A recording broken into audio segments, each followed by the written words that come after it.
Well morning friends.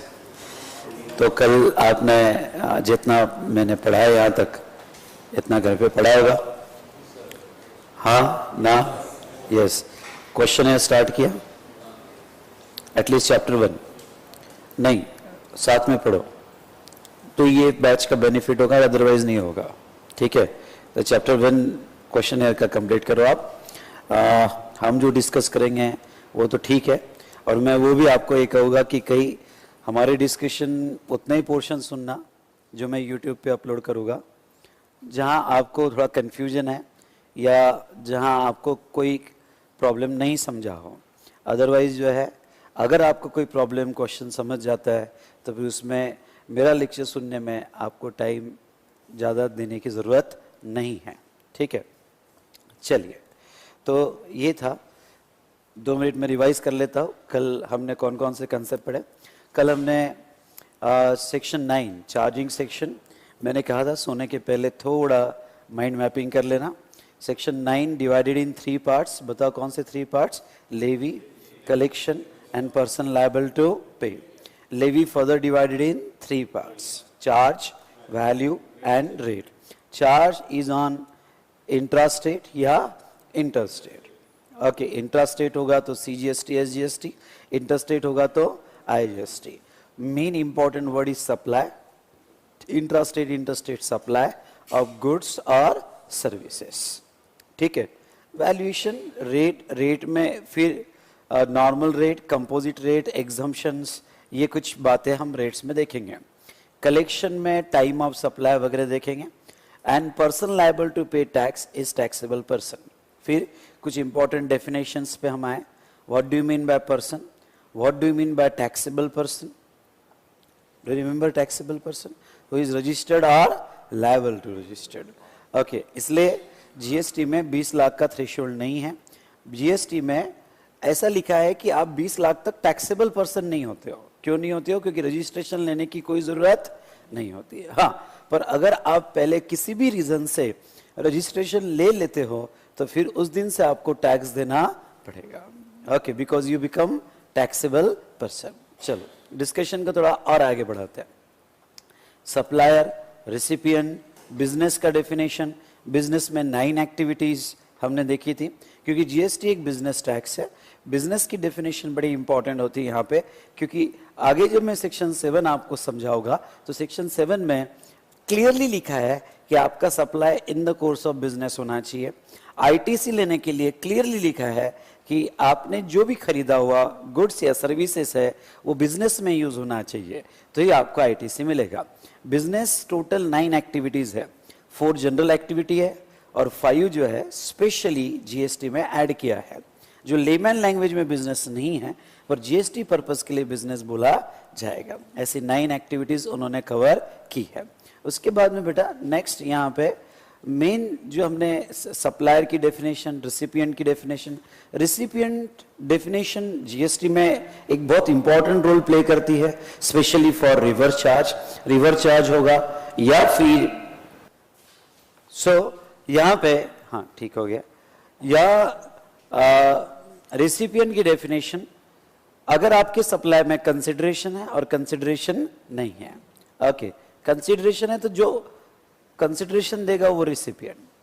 वो मत बताओ आपने गुड्स किसको डिलीवर्ड किया, सर्विस किसको दी।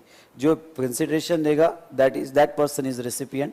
लेकिन यहाँ पे कंसिडरेशन नहीं होगा तो देन पर्सन जिसको डिलीवरी दिया या फिर नेक्स्ट जिसको सर्विस रेंडर किया।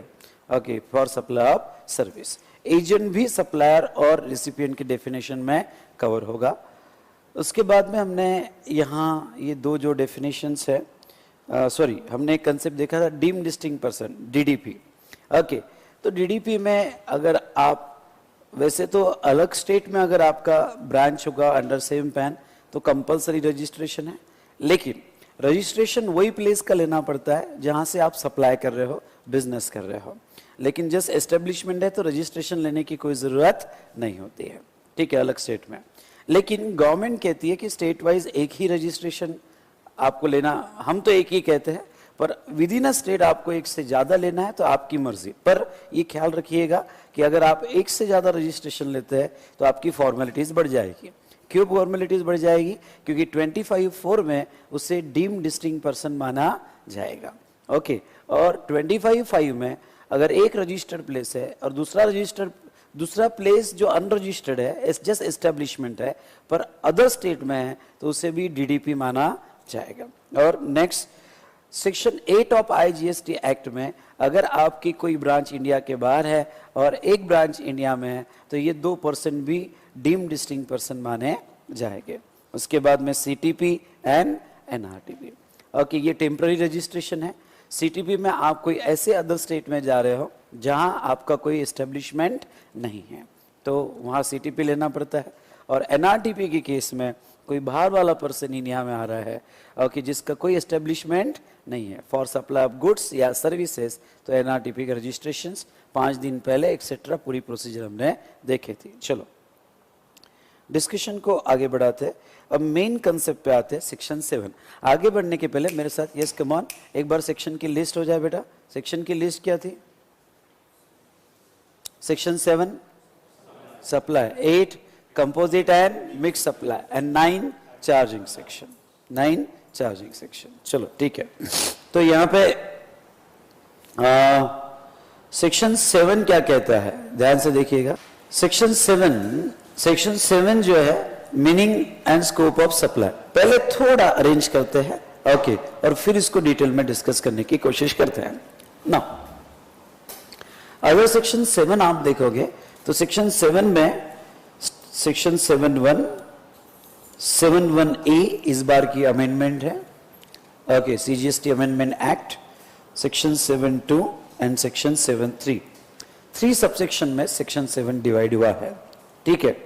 नाउ 7(1) में कहा है सप्लाई इंक्लूड्स, मतलब डेफिनेशन जो दी है वो इंक्लूसिव दी है okay, supply includes. Now government आपसे बात करना चाहती है मेरे थ्रू, और गवर्नमेंट क्या कहती है? देखो, गवर्नमेंट ये कहती है कि हमने लेवी सप्लाई पे रखी, अब सप्लाई में हम 4 बातें इंक्लूड्स करेंगे, 3 बातें, A, B एंड C, तीनों सब क्लॉजेस बहुत इंपॉर्टेंट है।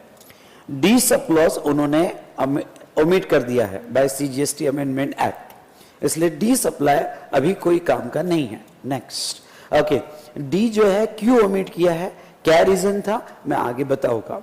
यानी D को ओमिट करके उन्होंने 1A लाया ओके, पहले 1A नहीं था लेकिन D को ओमिट कर दिया गया और फिर बाद में 1A लाया गया।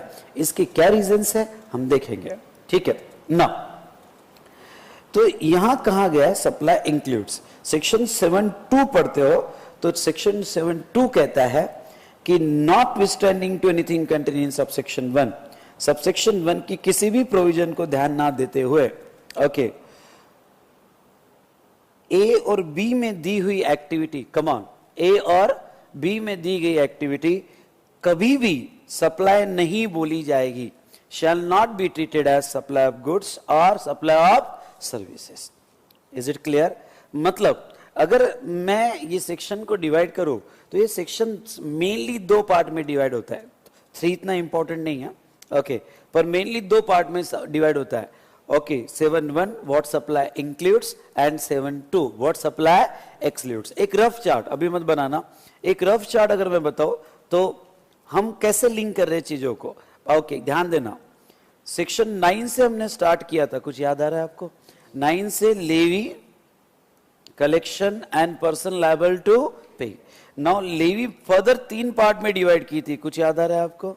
बताओ कौन सा? Charge, value and rate. Charge में इंटरस्टेट और या इंट्रास्टेट, क्या बेटा? सप्लाई ऑफ क्या? गुड्स और सर्विसेज। सप्लाई यानी क्या? अब चार्ट को आगे बढ़ाओगा, अब चार्ट को आगे बढ़ाओगा। सप्लाई यानी क्या? सप्लाई सेक्शन कौन से सेक्शन में दिया? 7 मेनली 2 पार्ट में डिवाइड होता है, बताओ कौन से 2 पार्ट में डिवाइड होता है? 7(1) एंड 7(2).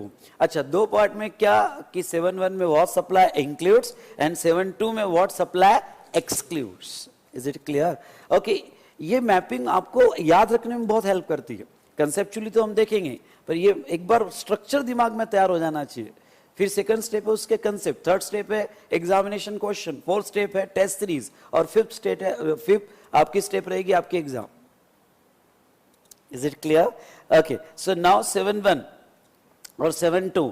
तो 7.1 में व्हाट सप्लाई इंक्लूड्स, ओके, और व्हाट सप्लाई क्या बेटा excludes, what supply exclude, chart बनाएंगे हम, ठीक है। तो नाउ अब बेटा यहां पे थोड़ा, हाँ, सप्लाई इंक्लूड्स, ओके, अगर हम देखें supply includes all form of supply and services और बोथ सच एज सेल। अच्छा, थोड़ा ए लेता हूं, 7.1A what supply includes all form, पहले वर्ड में कह दिया भाई सभी फॉर्म सप्लाई के, ओपन एंडेड डेफिनेशन है, all form of supply of goods and और सर्विसेज और बोथ। ये बोथ का क्या इंपॉर्टेंस है? कभी कभी कॉन्ट्रैक्ट कंबाइन कॉन्ट्रैक्ट होते हैं गुड्स और सर्विस के। सबसे बेस्ट एग्जांपल वर्क्स कॉन्ट्रैक्ट, कभी नाम सुना होगा तो, works contract of goods plus services, तो वो बोथ में आता है। रेस्टोरेंट कैटरिंग कॉन्ट्रैक्ट, जैसा आपने कैटरिंग कॉन्ट्रैक्ट दे दिया 500 रुपीज पर प्लेट का, कि भाई शादी है घर में 500 रुपए पर प्लेट का कॉन्ट्रैक्ट, अब वो 500 रुपए पर प्लेट में सिर्फ फूड नहीं है, फूड प्लस सर्विस है, अरे है ना, तो वो बोथ है, गुड्स प्लस सर्विस। ओके, तो नाउ सप्लाई ऑफ गुड्स और सर्विसेज और बोथ सच एज का मीनिंग आपको बता दो, वो सच एज का मतलब वो एग्जाम्पल दे रहे हैं। पहले इसमें तो उन्होंने कह दिया ऑल फॉर्म्स, मैंने क्या कहा, ऑल फॉर्म्स उन्होंने कह दिया, पर कौन से फॉर्म का सप्लाई है, कैसे होगा, कुछ तो आइडिया दो। समझ लो आप गवर्नमेंट से बात कर रहे हैं, गवर्नमेंट आपसे बात कर रही है, मीडिएटर में हूं, तो गवर्नमेंट ने कह दिया ऑल फॉर्म्स, तो आपने कहा कुछ तो बताओ किस टाइप के फॉर्म सप्लाई के, तो फिर उन्होंने कहा सच एज, हम कुछ एग्जाम्पल देते हैं और ये एग्जाम्पल्स सप्लाई माने जाएंगे। पर क्या रखना, हम जो एग्जाम्पल दे रहे वो लिमिटेड नहीं है।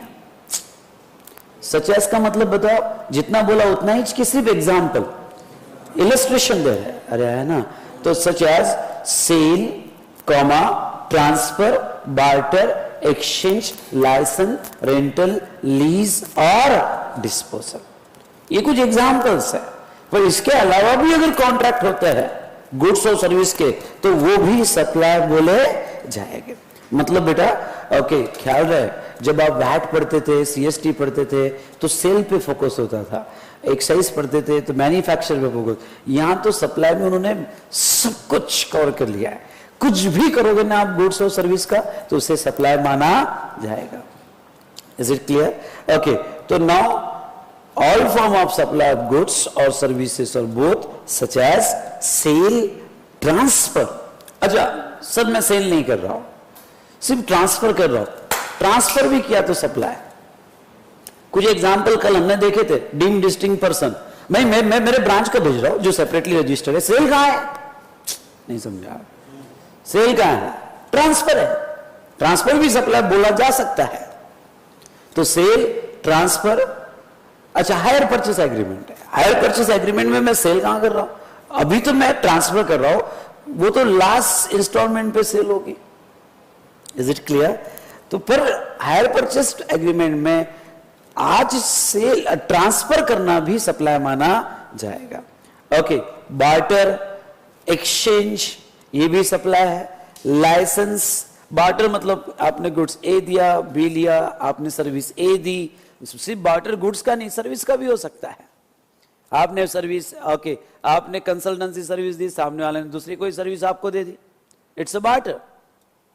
Is it clear? वो भी सप्लाई। या एक्सचेंज, ओके, ए के गुड्स में आपने बी एक्सचेंज करके दिया, जो भी है। ओके, लाइसेंस एग्जाम्पल, कोई गुड्स के लाइसेंस देना, रेंटल, लीज और डिस्पोजल। ओके, मेड और अग्रीड टू बी मेड। अब देखो मैंने ये तोड़ के पढ़ाया है, एक्चुअली ये क्यूमुलेटिव कंडीशन है। जब आप बेयर एक्ट पढ़ोगे तो एक साथ एक लाइन में दी हुई है, मैंने समझने के लिए तोड़ा है उसको। ओके, कि पहले मेड और अग्रीड टू बी मेड। अब मैं आपका ध्यान ये दो वर्ड्स पे लाना चाहूंगा। मेड और अग्रीड टू बी मेड मतलब आपने सेल किया, वो तो सप्लाई है, सेल करने के लिए अग्री किया, वो भी सप्लाई है। ट्रांसफर किया, वो सप्लाई है, पर अभी ट्रांसफर नहीं किया, पर ट्रांसफर करने के लिए अग्री कर लिया, तो जिस दिन अग्री कर लिया उसी दिन सप्लाई मान लिया जाएगा। या लाइसेंस या रेंटल एग्रीमेंट पहले कर लिया, ठीक है, आपको पोजीशन बाद में मिलने वाला है, गुड्स का पोजीशन बाद में मिलने वाला है, इमूवेबल प्रॉपर्टी का पोजीशन बाद में मिलने वाला है, पर रेंटल एग्रीमेंट हो गया, वो भी सप्लाई माना जाएगा। ओके, इन शॉर्ट थोड़ा मैं ये इस पे आगे तो डिस्कशन करूंगा ही, लेकिन अग्रीड टू बी सेल में जनरली, अब सुनना मेरी बात, आपको एडवांस मिल गया, आपके सप्लाई के अगेंस्ट में एडवांस मिल गया, समझ लो मेरी बैच 2 महीने बाद है, आज आपने एडवांस देके ओके बैच में एडमिशन लिया, आज एडवांस देके बैच में एडमिशन लिया, मतलब आज मैंने एग्री कर लिया। तो एक लाइन में कहो क्या, जीएसटी में एडवांस अगर किसी को मिलता है तो टैक्स आ जाएगा। कौन से वर्ड में टैक्स आ जाएगा बेटा? Agreed to be paid. नहीं, देखो आपको याद होगा तो सर्विस टैक्स में भी एडवांस पे टैक्स दिया था हमने, वो बात है एक्साइज में नहीं था, वैट में नहीं था, लेकिन सर्विस टैक्स में तो था।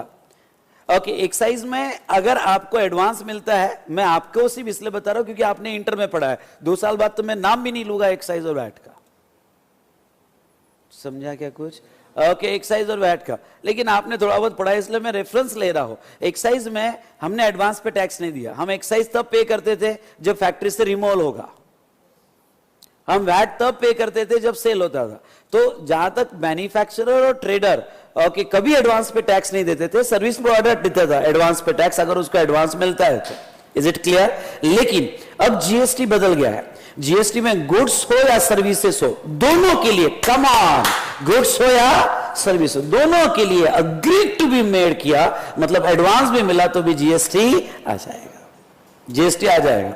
वो बात अलग है कि उसको बाद में गुड सेक्टर में एग्जम्पशन है, हम उसके बारे में बात बाद में करेंगे, अभी हम बहुत स्टार्ट पे है। Is it clear? पर मैं जस्ट आपको इंपॉर्टेंस बता रहा हूं अग्रीड टू बी मेड का। तो मेड और agreed to be made for consideration, ये तीसरी लाइन बहुत इंपॉर्टेंट है, अंडरलाइन करना, फॉर कंसिडरेशन। ओके, वो जो कह रहे हैं कि आप जो ट्रांसफर कर रहे हो, रेंटल, लीज, डिस्पोज, जो भी कुछ कर रहे हो उसमें कंसिडरेशन होना जरूरी, एक एक वर्ड मोतियों जैसा इंपॉर्टेंट है। अब नो डाउट आपके दिमाग में एक सवाल आना चाहिए, what do you mean by consideration? क्योंकि ये कहता है सप्लाई तभी बोला जाएगा अगर आपका ट्रांजैक्शन कंसिडरेशन पे होगा, कंसिडरेशन पे होगा तो ही सप्लाई बोला जाएगा, और सप्लाई बोला जाएगा तो ही लेवी होगी, तो ही जीएसटी आएगा। मतलब दूसरे अगर मोड से कहो तो अगर आपने कोई एक्टिविटी की, गुड्स और सर्विस की, और उसमें कंसिडरेशन नहीं है, टोटली फ्री है। अब मैं क्लास में पढ़ा रहा हूं कुछ स्टूडेंट्स को, लेकिन फ्री पढ़ा रहा हूं, रिवीजन बैच फ्री ले रहा हूं, हां एक्टिविटी हो रही है, सर्विस दी जा रही है, अमेंडमेंट बैच फ्री ले रहा हूं, activity but without any GST नहीं आएगा। जीएसटी गवर्नमेंट कहती है कि देखो आपको मिलेगा तो हमको चाहिए, आपको नहीं मिला तो हमको भी नहीं चाहिए, हमको किसी के उपकार नहीं चाहिए। अरे समझा नहीं समझा? ओके, इसलिए जीएसटी को बिजनेस टैक्स बोलते हैं। आई होप यू अंडरस्टूड। जीएसटी को बिजनेस टैक्स बोलते हैं, तुम कमाओ तो हमको दो, तुम नहीं कमा रहे तो हमको नहीं चाहिए। तो ये वर्ड बड़ा इंपॉर्टेंट है, क्या? Activity for consideration in the course और फर्दरेंस ऑफ बिजनेस। ये चौथी लाइन तो और इंपॉर्टेंट है। देखो भाई, जो भी आप एक्टिविटी कर रहे हो फॉर कंसिडरेशन, वो भी in the course of business होनी चाहिए, in the course of business होनी चाहिए। ओके, इसके बारे में भी हम बात करेंगे। अब business and in the course of trade, profession, vocation, manufacture, venture, adventure और एनी अदर सिमिलर एक्टिविटी, उसमें प्रॉफिट मोटिव हो या ना हो, या फिर आप जो कंसिडरेशन ले रहे हो एंसिलरी टू बिजनेस। भाई मेरा मेन बिजनेस है, ओके, मेरी शॉप है और मैं रद्दी बेच रहा हूं, तो रद्दी का कंसिडरेशन इंसिडेंटल टू बिजनेस है, इन द कोर्स ऑफ बिजनेस है। या जो एक्टिविटी कर रहे हो in the nature of clause A है, या बिफोर कमेंसमेंट या क्लोजर, कुछ समझ रहे हो आप? या फिर क्लब, सोसाइटी, एओपी कंसिडरेशन ले रहा है मंथली, मेंटेनेंस चार्जेस, वो भी in the course of business है।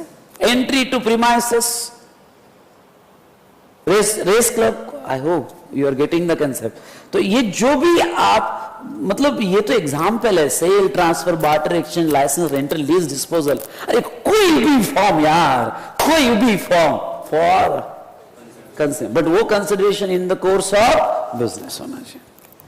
इन द कोर्स ऑफ बिजनेस होगा तो ही जीएसटी लगाएंगे। हम एक एक लाइन देखने वाले हैं आगे कि पहली लाइन का मीनिंग क्या, सेकंड लाइन, और ये क्यूमुलेटिव कंडीशन है, ये चारों जब फुलफिल होगी तो सप्लाई बोला जाएगा और तो जीएसटी आएगा। ठीक है, चलो आगे बढ़ते हैं। Clause A, now clause B. Clause B क्या कहता है? Importation of services for consideration. एक मिनट, क्लॉज ए तो हो गया, पर क्लॉज ए में एक बात बहुत क्लियर है कि जो भी एक्टिविटी हो रही है वो फॉर कंसिडरेशन हो रही है। ठीक है, ए खत्म हो गया, ये प्राइमरी कंडीशन है सप्लाई की, ए। अब कुछ दो एक्टिविटी बी और सी जो ए में नहीं आती है, कम ऑन, जो ए में नहीं आती है पर स्पेसिफिकली उसको सप्लाई माना गया है। यानी गवर्नमेंट ने अपना इंटेंशन क्लियर कर दिया है कि भाई बी में और सी में आने वाली एक्टिविटी भी सप्लाई कही जाएगी और उसके ऊपर जीएसटी लगाया जाएगा। ठीक है, now B, importation of services for consideration. वापस एक वर्ड आया है, क्या बेटा? For consideration. ओके, तो importation of services for consideration whether और नॉट इन द कोर्स और फर्दरेंस ऑफ बिजनेस। हम बात करेंगे इसके ऊपर, बस अभी इतना बता देता हूं, यहां सिर्फ इंपोर्टेशन ऑफ सर्विसेज कवर किया है, इंपोर्टेशन ऑफ गुड्स नहीं। क्या कवर किया है? Importation of services. Importation of goods जो है, ओके, वो जब भी गुड्स इंपोर्ट होगा तो उसके ऊपर जीएसटी लगाया जाएगा, पर वो जीएसटी एक्ट में नहीं लगाया जाएगा। वो जीएसटी जो लगाया जाएगा वो कस्टम एक्ट में एसीडी 37 के फॉर्म में लगाया जाएगा। कुछ याद है ना? तो देखो एक बार फिर से, गुड्स इंपोर्ट होगा, सर्विस इंपोर्ट होगी। गुड्स जो इंपोर्ट होगा वो कस्टम कवर करेगा, और सर्विस अगर इंपोर्ट होगी तो कस्टम कवर कर ही नहीं सकता। क्यों? क्योंकि कस्टम सिर्फ गुड्स पे लगता है। तो अगर सर्विस इंपोर्ट होगी तो वो स्पेसिफिकली सप्लाई बोला गया है और उसके ऊपर जीएसटी एक्ट के तहत जीएसटी लगाया जाएगा। Is it clear? Okay, now next C clause. Okay, C में ये जो लिखा है कि एक्टिविटी स्पेसिफाइड इन शेड्यूल 1, कुछ एक्टिविटी हम शेड्यूल 1 में स्पेसिफाई करने वाले हैं। ओके, मेड और agree to be made without consideration, मतलब वो एक्टिविटी जो होगी वो विदाउट कंसिडरेशन भी होगा तो भी सप्लाई माना जाएगा। जैसे मैं आपको बताता हूं, कल का ही एग्जांपल लो, स्टॉक ट्रांसफर। मैं अपने दूसरे ब्रांच को गुड्स दे रहा हूं या सर्विसेज दे रहा हूं जो सेपरेटली रजिस्टर्ड है। अब मैं मेरे ब्रांच से पैसा नहीं ले रहा हूं क्योंकि मेरा ही वेयर हाउस है यार, मेरा ही डेपो है, उससे क्या पैसा लूं, सिर्फ सेपरेटली रजिस्टर्ड है। तो वो activity okay now without consideration भी होगी तो भी शेड्यूल 1 में अगर कोई भी ट्रांजैक्शन डीडीपी के साथ होता है, कम ऑन, कोई भी ट्रांजैक्शन किसके साथ बेटा? डीडीपी के साथ होता है, डीम्ड डिस्टिंक्ट पर्सन के साथ होता है, तो ना उसे शेड्यूल 1 में प्रिस्क्राइब किया गया है कि वो सप्लाई माना जाएगा। तो ऐसी कुछ 4 पैराज है शेड्यूल 1 में जिसमें पैसा नहीं भी मिला तो भी गवर्नमेंट टैक्स लेगी। That's all. Is it clear? तो अगर आप 7(1) को प्रॉपरली देखो तो ए और बी, कम ऑन, ए और बी ये फॉर कंसिडरेशन है, अरे है ना, और सी एक्टिविटी है विदाउट। ये मैं चार्ट की आदत आपको लगाऊंगा ही। तो हम 7 का स्ट्रक्चर कैसा आ रहा है? 7(1) एंड 7(2), अरे है ना। अब 7(1) में इंक्लूड्स में फिर से 2 पार्ट आएंगे। बताओ कौन से 2 पार्ट आएंगे? With consideration and without consideration. Primary तो कंसिडरेशन चाहिए तो ही सप्लाई, हाँ, पर कुछ ऐसी एक्टिविटीज है, 4 ऐसी एक्टिविटीज है जहां पैसा नहीं भी मिला तो भी क्या? सप्लाई माना जाएगा। ठीक है, तो with consideration and without consideration. I hope you understood. Okay, अब विद कंसिडरेशन में 7(1) ए एंड 7(1) बी, और विदाउट कंसिडरेशन में 7(1) सी। क्लियर? ओके, तो चलो स्ट्रक्चर को डिजाइन करेंगे, फिर एक एक लाइन को थोड़ा आराम से पढ़ते हैं। पर आगे बढ़ने के पहले ओके लिखो, GST liability for imported goods or services. Imported goods or services. इसमें दो पार्ट करना.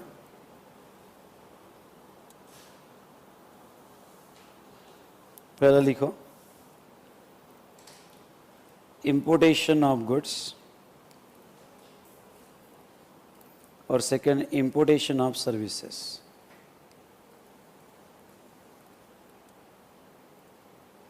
ठीक है.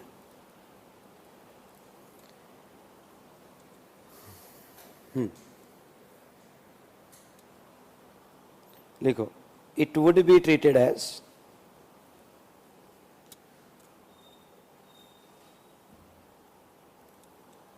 Interstate supply. Import always interstate बोला जाएगा. कुछ याद है ना आपको? Interstate supply. Interstate supply.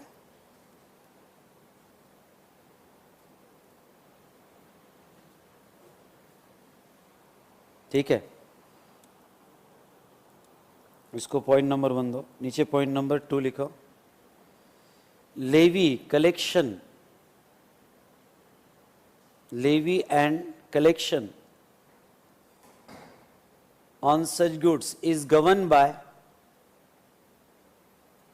Levy and collection on such goods is governed by. बोलो क्या लिखो आगे फटाफट बोलो. Governed by Customs Act 1962. Governed by Customs Act 1962 in the name ACD 37. In the name क्या बेटा? ACD 37. Now importation of service. उसका भी पहला पॉइंट तो लिखो. सर्विस भी होगा तो भी इट वुड बी क्या? वो भी इंटरस्टेट ही बोला जाएगा. ओके.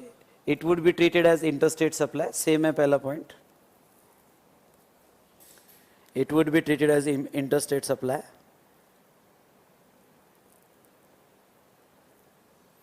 और point number 2 levy and collection.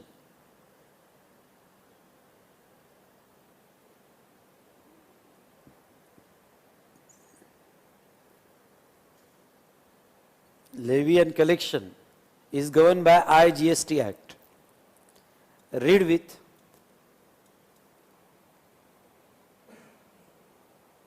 with provision of CGST and SGST Act.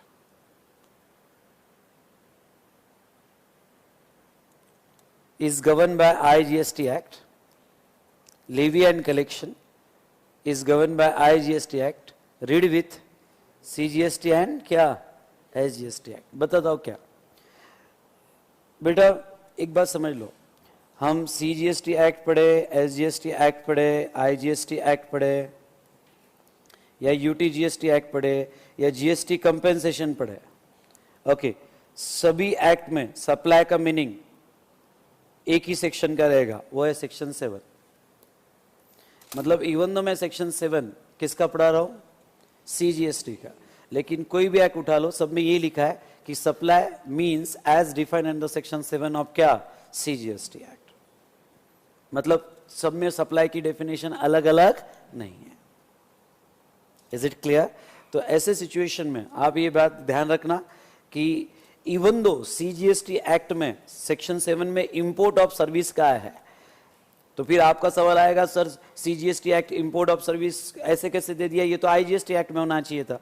नहीं, हम इसको सप्लाई डिफाइन कर रहे हैं. फिर वो सप्लाई का मीनिंग सभी एक्ट में सेम है. अरे है ना? ओके. तो नाउ सेकंड पॉइंट इसके नीचे लिखो. ओके लिखो. ये हो गया चार्ट यहां खत्म. सेकंड इंपॉर्टेंट पॉइंट लिखो. The concept of supply under section 7. Concept of supply under section 7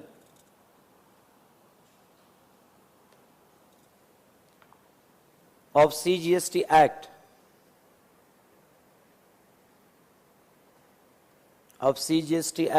is same for SGST,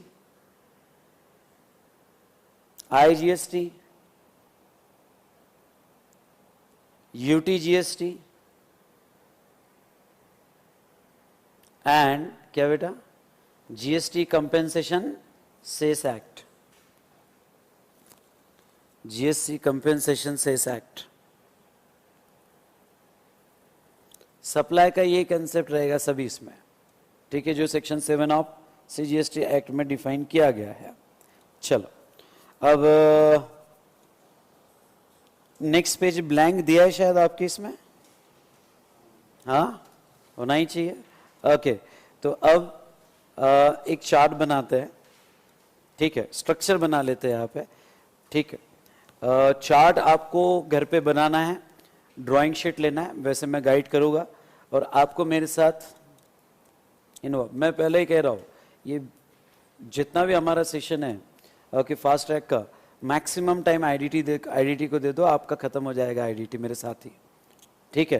तो रोज क्वेश्चन पढ़ लेना है, चार्ट बनाने की कोशिश करना है, जितना हमने डिस्कस किया उतना भी आपको डेली पढ़ लेना है, ठीक है। तो लिखो सेंटर में सेक्शन 7,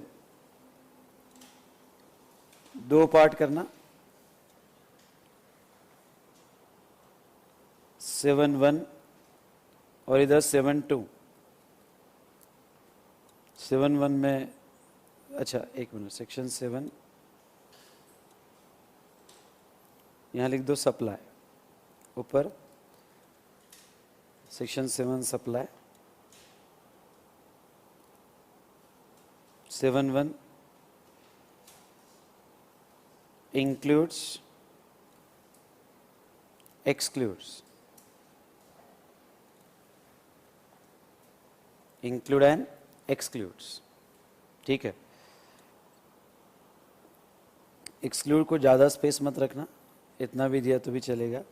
इंक्लूड्स में फिर से 2 पार्ट, फिर से 2 पार्ट, बताओ कौन से, कम ऑन फटाफट, with consideration and without consideration, with consideration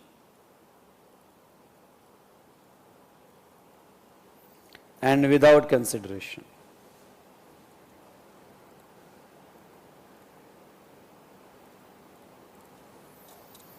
With consideration and without consideration.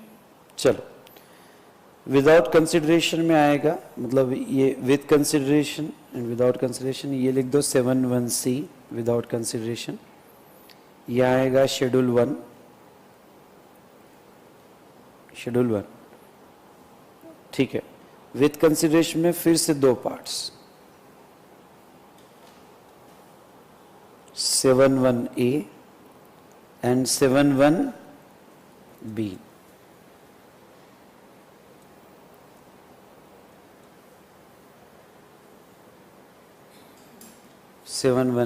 and 7(1)(b,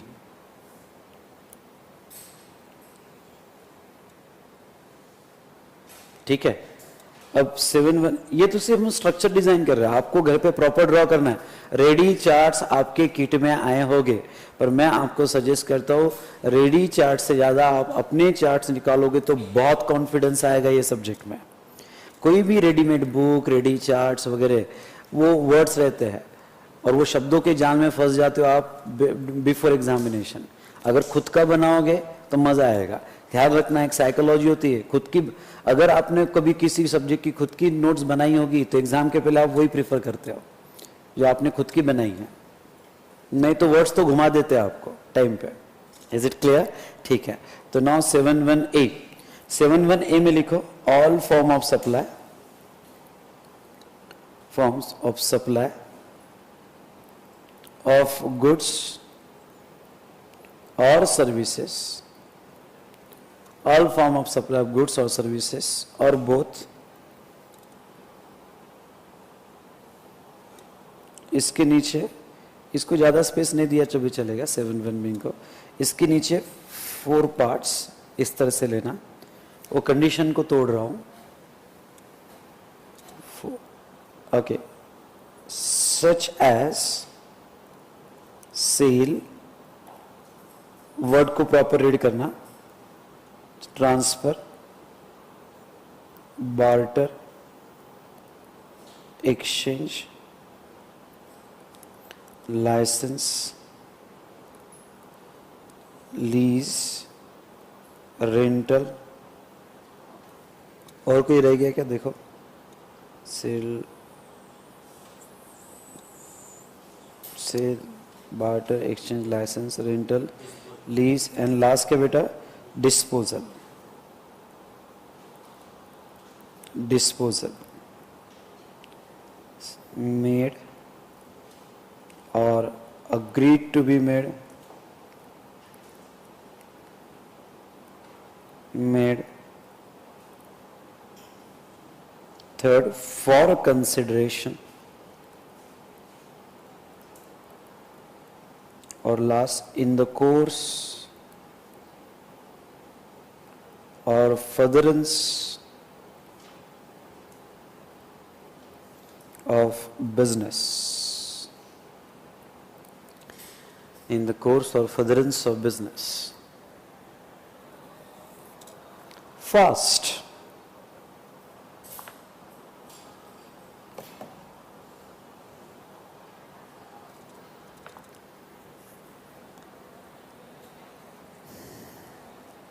In the course or furtherance of business. Is it clear? ठीक है. Importation 7(1)(b) लिखो. Importation of service, of services for consideration, ये word मेरे लिए important है. For consideration, whether or not in the course or furtherance, in the course of furtherance of business. In the course of furtherance of business. Done? चलो, ये schedule 1 बाद में लिखा के देता हूँ, एंड ये ठीक है, शेड्यूल 3 बाद में. चलो, स्ट्रक्चर डिजाइन हो गया. अब देखो, जब भी जीएसटी में प्रॉब्लम आएगा तो प्राइमरी कंडीशन यही है कि ट्रांजैक्शन अगर कंसिडरेशन पे होगा तो ही जीएसटी आएगा. अरे है ना, विदाउट कंसिडरेशन वाले कुछ ही ट्रांजैक्शन, सभी नहीं, हाँ, कुछ ही ट्रांजैक्शन जो शेड्यूल 1 में प्रिस्क्राइब होगा तो उस पर जीएसटी लाया जाएगा. अगर आपकी कोई भी एक्टिविटी 7(1)(a) में भी फिक्स नहीं हो रही है और 7(1)(c) में भी फिक्स नहीं हो रही है तो फिर उसे सप्लायर नहीं बोला जाएगा. Is it clear? कल बेटा मैं वही कह रहा हूं, सीटीपी और एनआरटीपी का ट्रांजैक्शन हमने देखा. अगर आपको याद होगा तो सीटीपी और एनआरटीपी का ट्रांजैक्शन हमने देखा. जब ट्रक आपके प्लेस से निकल रहा था, सीटीपी के लिए कुछ याद आ रहा है आपको? ओके, जब निकल रहा था तो जब वो रिमूव हो रहा था तो at the time of removal, okay, 7(1)(a) में भी सप्लाई नहीं था क्योंकि it is not sale, transfer, barter, exchange, lease, rental, disposal for consideration. अरे है ना. और 7(1)(c) में भी सप्लाई नहीं था.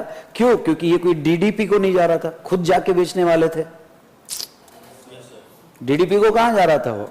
तो at the time of removal, इसलिए वो रूल 55 के चालान में रिमूव होगा, क्योंकि जिस दिन रिमूव हो रहा है उस दिन वो सप्लाई नहीं है. I hope you understood. Okay, वो सप्लाई नहीं है. हाँ, फिर वो वहां गया, वहां पे एक्चुअल सेल हुआ, ट्रांसफर हुआ, बार्टर होगा, एक्सचेंज फॉर क्या? Consideration. I hope you understood. Okay, तो ये जो था यहाँ पे 7(1)(a) या 7(1)(b) या 7(1)(c). ओके, ये हमने यहाँ पे देखा. चलो, अब मैं एक एक वर्ड, एक एक लाइन को डिटेल एनालिसिस में ले रहा हूं.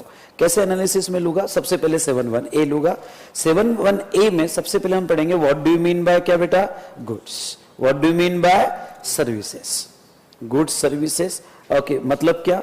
उसके बाद में इसके क्या मीनिंग्स है, फिर इसका क्या इंपॉर्टेंस है, फिर इसका क्या इंपॉर्टेंस है और इसका क्या इंपॉर्टेंस है. Is it clear? एक एक लाइन को डिस्क्राइब करते हैं. ओके, अब नेक्स्ट 1 आवर अगर कुछ नहीं भी समझा होगा तो भी सिर्फ मेरे को सुनते जाओ. ओके जब मैं पूरे चारों कंडीशन कंप्लीट कर दूंगा तब एक कंप्लीट व्यू आएगा आपको कि what do you mean bye supply. Is it clear? Okay तो चलो अब हम देखेंगे, अब फटाफट कम ऑन नेक्स्ट पेज पे। Okay definition of goods section, मैंने पहले कहा था मैं डेफिनेशन वहां लूंगा जहां उसके वर्ड्स आएंगे। Is it clear? 100 डेफिनेशन सब कवर करूंगा, लेकिन जहां जहां उसका रिलेवेंस है वहीं कवर करेंगे। ठीक है, तो नाउ सबसे पहले डेफिनेशन ऑफ गुड्स, गुड्स की डेफिनेशन। ओके ये आगे बढ़ने के पहले अगर आप रेगुलर पढ़ रहे हो तो बताओ, मैंने एक स्पेशल फीचर बताया था कि जीएसटी में गुड्स में एक स्पेशल फीचर है, बताओ कौन बता सकता है? Correct, actionable claims. कुछ याद आया क्या आपको? ओके तो जीएसटी, क्योंकि लॉटरी बेटिंग गैम्बलिंग को लाना था, अरे है ना, जीएसटी के स्कोप में लाना था क्योंकि मर्ज कर दिया गया, इसलिए देखो बस वही खास बात है। ओके देखो क्या कहते हैं, means every kind of movable property. जब से कॉमर्स फील्ड में आए हो तब से ये वर्ड तो पढ़ते ही हो गुड्स के लिए, क्या कि गुड्स मूवेबल होना चाहिए, every kind of movable property. Is it clear? Okay other than क्या नहीं आएगा? Money and securities. Securities important है, मनी के ट्रांजैक्शन मतलब पैसा दिया पैसा लिया। अब देखो भाई, ओके एग्जांपल के तौर पे 2 मिनट में समझ लेना, यहां पे ये भी मनी है, ओके लीगल टेंडर है, अरे है ना, ओके आज तो है जब तक मोदी जी बंद नहीं करते, तो यहाँ पे तो ये लीगल टेंडर है, तो ये अब जो यहाँ मनी है ये भी मूवेबल है, और ये मूवेबल में कुछ प्रॉपर्टी है, वर्थ है। ओके अब अगर ये एक्सेप्शन नहीं होता मनी का तो ये भी मूवेबल प्रॉपर्टी हो जाती है, और ये भी मूवेबल प्रॉपर्टी हो जाती है, और ये गुड्स हो जाता, तो फिर तो बहुत गड़बड़ हो जाती है। आप कोई मार्केट में गुड्स खरीद रहे हो जीएसटी, और आप दे रहे हो जीएसटी, क्योंकि ये भी गुड्स है। नहीं समझ में आया? इसलिए मनी को यार फिर तो गड़बड़ हो जाएगी, अरे तू भी जीएसटी लगा मैं भी जीएसटी लगाता हूं, ओके तो गड़बड़ हो जाएगी। ओके समझा तो ठीक, आगे बढ़ते हैं। In simple word, okay money okay GST के स्कोप में नहीं आएगा। Is it clear?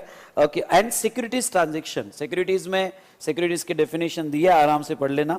ओके वैसे तो SCRA सिक्र कुछ याद है आपको, वही डेफिनेशन यूज की है कि share, script, debenture, bond, mutual fund. Is it clear? Okay वो सिक्योरिटीज ट्रांजेक्शन माने जाएंगे। तो इसमें सेल और परचेस होता है, तो वो सेल और परचेस पे जीएसटी नहीं लगाया जाएगा। ओके सेल होगा, बार्टर होगा, एक्सचेंज होगा, लीज होगा, रेंटल होगा, अरे आया ना, सिक्योरिटीज ट्रांजैक्शन कवर नहीं होगा। लेकिन ख्याल रहे मनी के जो ट्रांजैक्शन है, मनी देना मनी लेना, मैंने आपको पैसा दिया पैसा लिया, बैंक में डिपॉजिट किया, विड्रॉ किया, लोन दिया वापस लिया, ये ट्रांजैक्शन इन मनी बोला जाएगा। Is it clear? Okay now but specially what it includes, come on क्या इंक्लूड होगा? ओके तो एक्शनेबल क्लेम, ये अंडरलाइन करो, रेड पेन होगा तो रेड पेन रखो साथ में, इवन तो नोट्स कलर है, पिक्टोरियल प्रेजेंटेशन है, तभी आप एक पेन आपके पास भी रखो, ठीक है। तो अब ऐसे केस में okay but includes actionable claim, क्या ऑब्जेक्ट है एक्शनेबल क्लेम को लाने का? लॉटरी बेटिंग गैम्बलिंग को स्कोप में लाना था। ओके तो actionable claim and growing crops, grass और थिंग्स अटैच्ड टू और forming a part of land which are agreed to be so before supply और under the contract of supply. ये तो goods sale of goods act में भी देखा था आपने, going crops attached to the land और नॉट। ओके तो वो भी कवर किया जाएगा। ओके तो ये गुड्स की डेफिनेशन थी, एग्जाम में ऐसा नहीं पूछेंगे define the goods, CA final में पहले तो अब स्कोप कम हो गया है, एमसीक्यू में पूछ सकते हैं कुछ एक आधा एडजस्टमेंट। ओके तो ये एमसीक्यू के लिए लिख दो वहां पे, एमसीक्यू के लिए इंपॉर्टेंट होगा, ठीक है ये डेफिनेशन। हाँ नीचे एग्जांपल दिए, ट्रांजैक्शन इन मनी क्या, तो हाँ ख्याल रखना dollar to rupees, rupees to dollar, ये भी ट्रांजैक्शन इन मनी है। ओके तो इस पे अगर आपने डॉलर दिए रुपीज लिया, रुपीज लिए डॉलर दिया, उस पे वो कन्वर्जन पे जीएसटी नहीं लगेगा। Is it clear? Okay securities भी दी है, उसकी डेफिनेशन भी नीचे। एक्शनेबल क्लेम, एक्शनेबल क्लेम बहुत सारे हैं लेकिन ओके तो एक्शनेबल क्लेम गुड्स के डेफिनेशन में आएगा अभी फिलहाल, कम ऑन अभी फिलहाल जो है। ओके एक्शनेबल क्लेम गुड्स के डेफिनेशन में आएगा और जीएसटी के स्कोप में आ सकता है, लेकिन थोड़ा रुक जाना क्योंकि इसके आगे और एक प्रोविजन है। ओके वो मैं साथ में लूंगा शेड्यूल 3 में। शेड्यूल 3 मतलब 7.2 कुछ याद आ रहा है आपको? 7.1 एंड 7.2 मेरे साथ स्पीड मैच करनी पड़ेगी। ओके 100% आपको कॉन्सेंट्रेशन रखना पड़ेगा। आपको अगर आपका टाइम बचाना है, आप आपके लिए बैठे हो यहाँ पे, आपके टाइम बचाने के लिए बैठे हो, और ये कोर्स आपके टाइम बचाने के लिए ले रहे हो। Is it clear? तो 7.2 जो है 7.2 कुछ ऐसी एक्टिविटी जो सप्लाई के स्कोप में नहीं आएगी, तो उसमें भी एक्शनेबल क्लेम के बारे में कुछ लिखा है। तो जब मैं शेड्यूल 3 पढ़ा होगा सेक्शन 7.2 के तहत, ओके, तब मैं आपको और डिस्क्राइब करूंगा। अभी तो बस इतना याद रखना कि एक्शनेबल क्लेम किस में बेटा? गुड्स में है। चलो, ये गुड्स की डेफिनेशन हुई।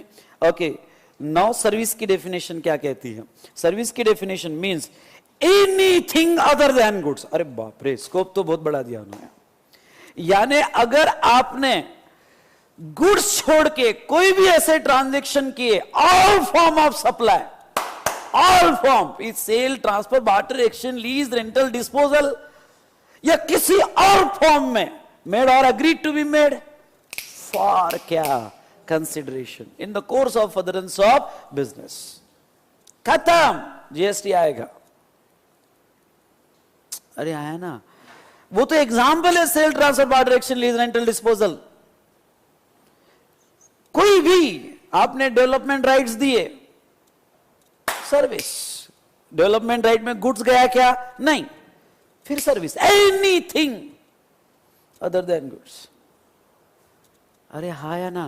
हाँ, एनीथिंग अदर देन गुड्स, आपने कोई भी, बट नो डाउट ये तो सर्विस है, पर सर्विस मेड और agreed to be made for consideration, and that service in the course of business, in the course of business। एक सिंपल एग्जांपल कि भाई आप हॉस्टल में एक रूम में रहते हो, दोनों साथ में रह रहे हो, ओके, आपके फ्रेंड ने कहा अरे यार वो बुक देना, हाँ, बुक आपने उठाकर दी, सर्विस है, पर इसमें कंसिडरेशन का है। अरे है ना, ओके, सर्विस है, और दिया उसको और कहा तुझ्यासाठी काही पण, मतलब तेरे लिए कुछ भी। अच्छा चलो, आपने उसको बुक उठा के दी तो उसने कहा चल चाय पिलाता हो, कंसिडरेशन मिला, ठीक है, मनी में नहीं मिला, अदर फॉर्म में मिला, पर ये इन द कोर्स ऑफ बिजनेस नहीं है। अरे आया ना, ओके, ये इन द कोर्स ऑफ बिजनेस भी होना चाहिए, मतलब ट्रेड, प्रोफेशन, वोकेशन या एंसिलरी टू ए। अब ये कोई ट्रेड नहीं है, ये कोई प्रोफेशन, मैन्युफैक्चर नहीं है, वो इन द कोर्स ऑफ बिजनेस भी होना चाहिए, तब जाके सप्लाई बोला जाता है।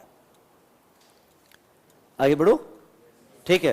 तो अब यहां pay anything other than goods, वो सर्विस के स्कोप में। इसके आगे बहुत सारे क्लैरिफिकेशन के स्टडी में लूंगा, डोंट बॉदर, हम भी बहुत बेसिक लेवल पे हम सप्लाई को समझ रहे हैं, पिक्चर तो अभी बाकी है, ठीक है।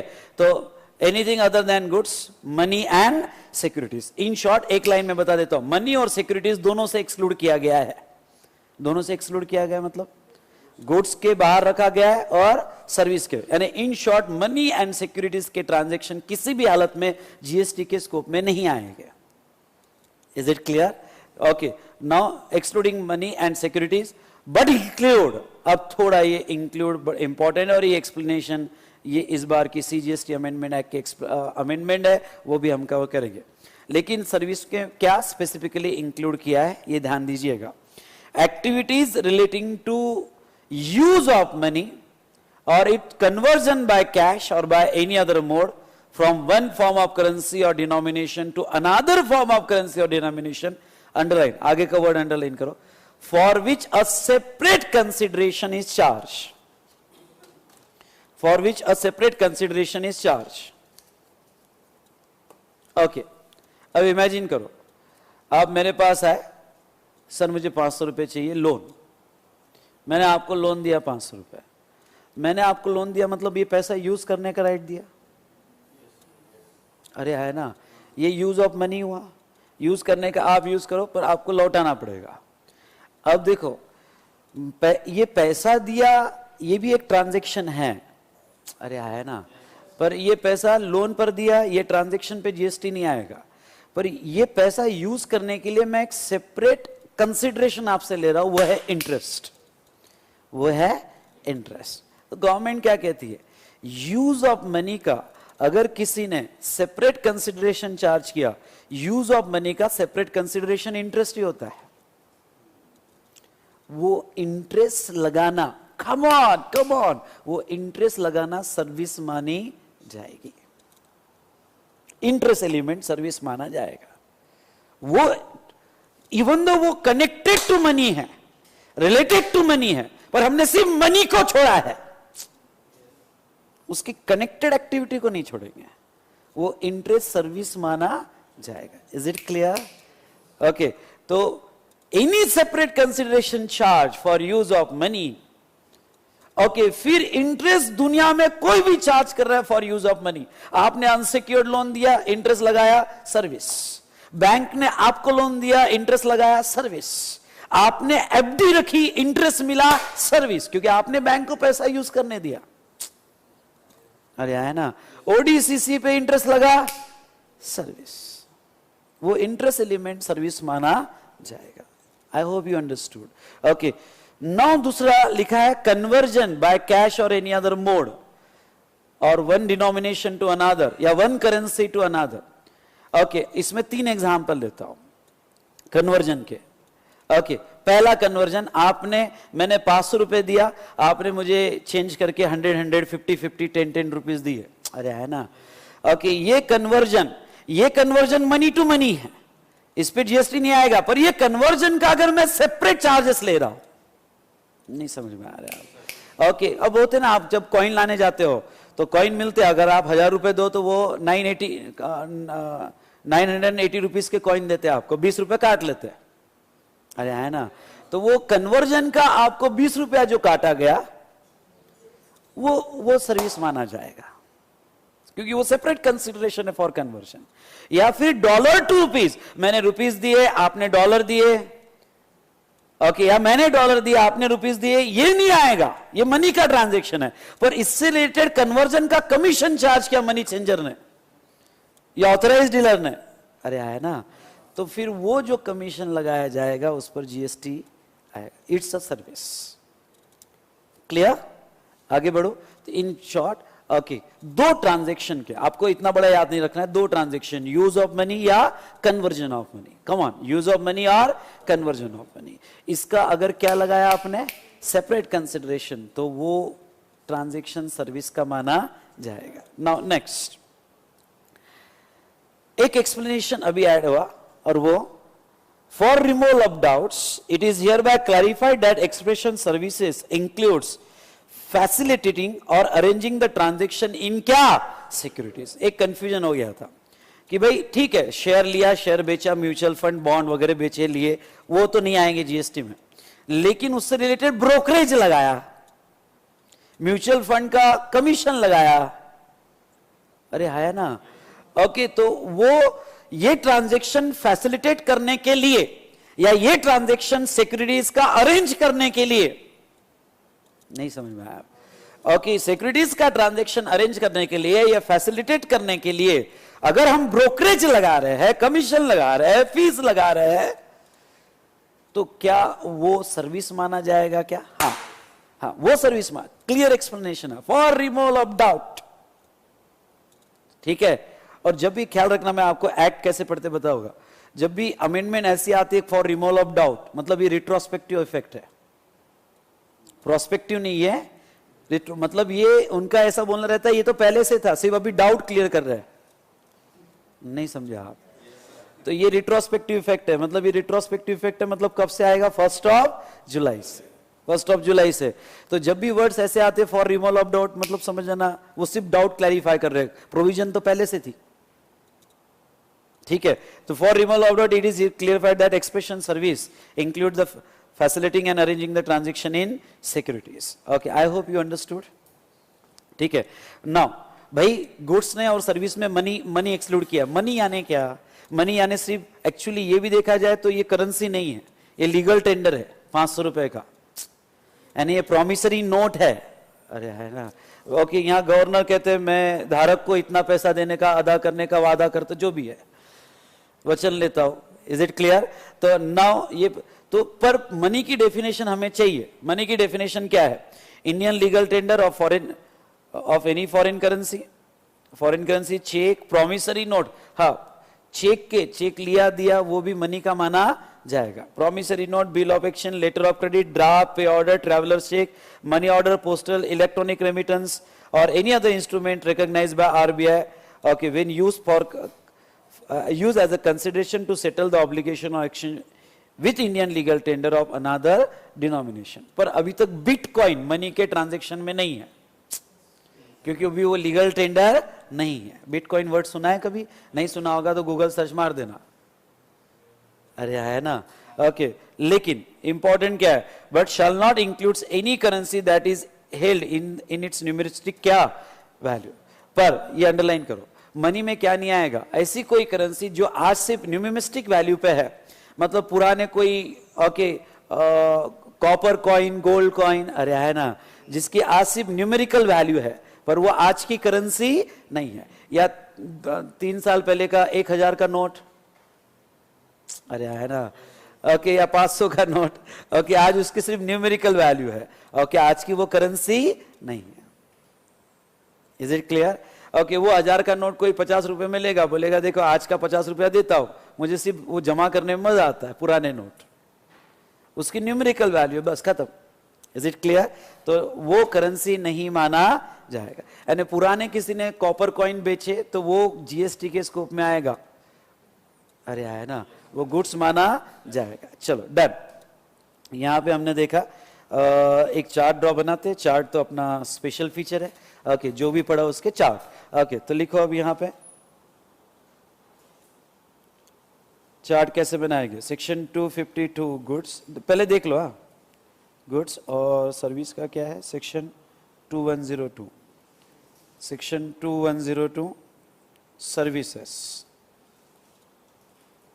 मैं चार्ट कैसे बना रहा हूं देखो, पहले दोनों मीन्स क्या, ठीक है, पर आपको समझ में आ रहा होगा तो दोनों के कॉमन एक्सक्लूजन है। बताओ क्या कॉमन एक्सक्लूजन है, रीड करके बताओ फटाफट। ओके, कॉमन एक्सक्लूजन क्या है दोनों के? Money and securities. ओके, तो चलो लिखो मीन्स, पहले तो मीन्स लिख लो, every kind of movable property, और सर्विस मतलब रेड पेन होगा तो ज्यादा अच्छा, एनीथिंग अदर देन क्या बेटा, एनीथिंग अदर देन गुड्स।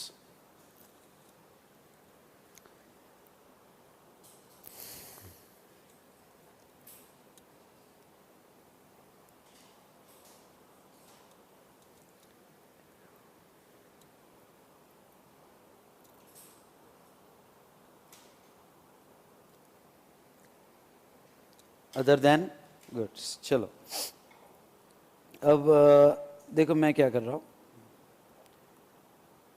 दोनों के कॉमन एक्सक्लूजन और दोनों के स्पेशल इंक्लूजन, ठीक है। तो excludes money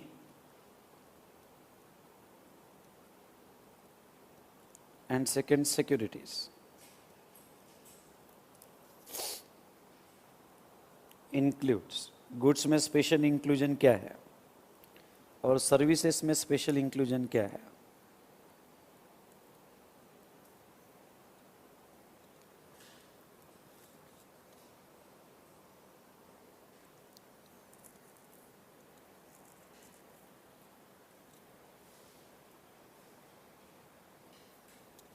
done.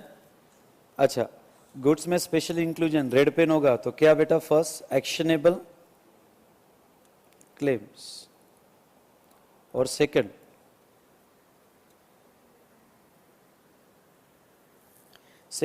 As it is copy कर लो है, ग्रोइंग क्रॉप, यहां से लेके तो यहां तक, ग्रोइंग क्रॉप, ग्रास, ऐसा एरो मत बता देना, शॉर्टकट मत मारना, ठीक है, वो पूरा लिखना, growing crops, grass or things attached to or forming a part of land which are agreed to be served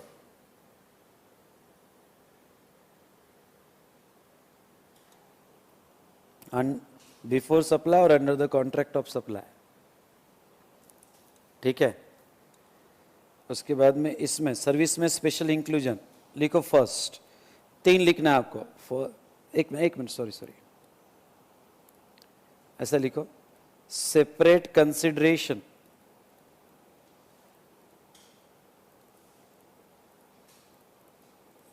charge for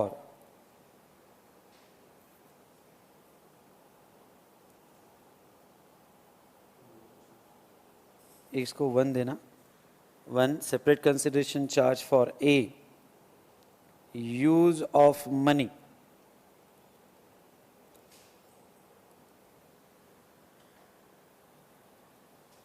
use of money लिखो, लिखो interest on loan advances deposits, example आएगा interest on loan advances or deposits, और B conversion of money,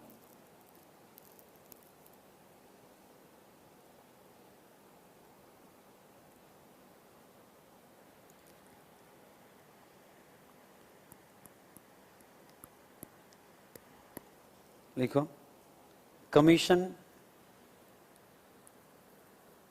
commission charge for conversion, commission charge for conversion, ठीक है,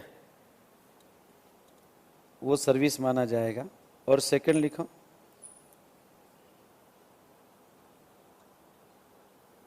second लिखना, any transaction to facilitate, any activity to facilitate or arranging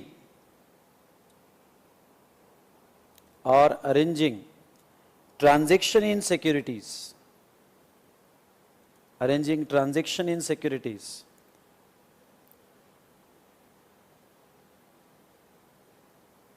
example लिखो brokerage और commission और fees, example brokerage commission और fees, charge on securities, charge on securities. चलो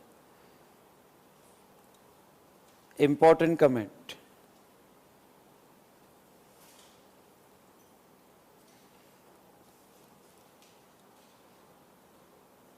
लिखो first, even though interest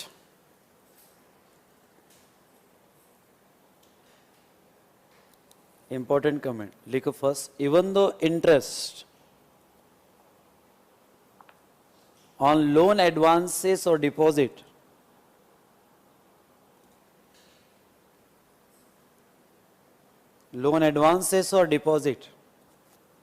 bracket में लिखना, that is for use of money,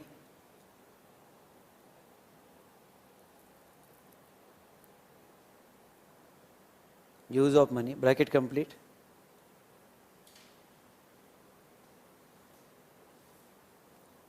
is a service,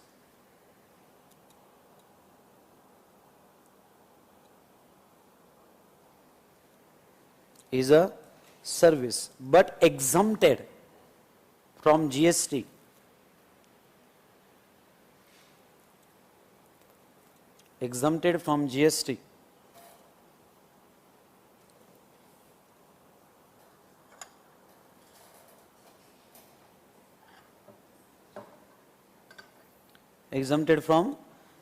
GST, under notification 12/2017।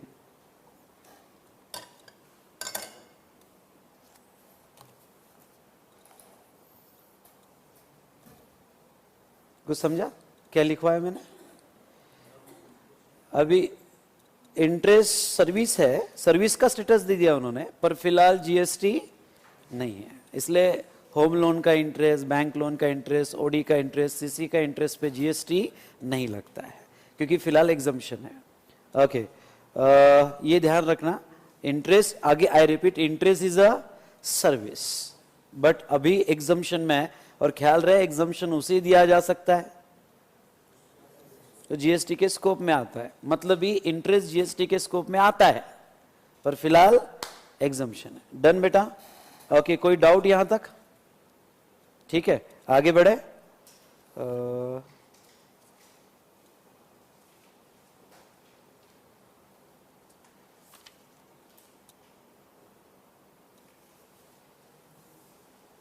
चल,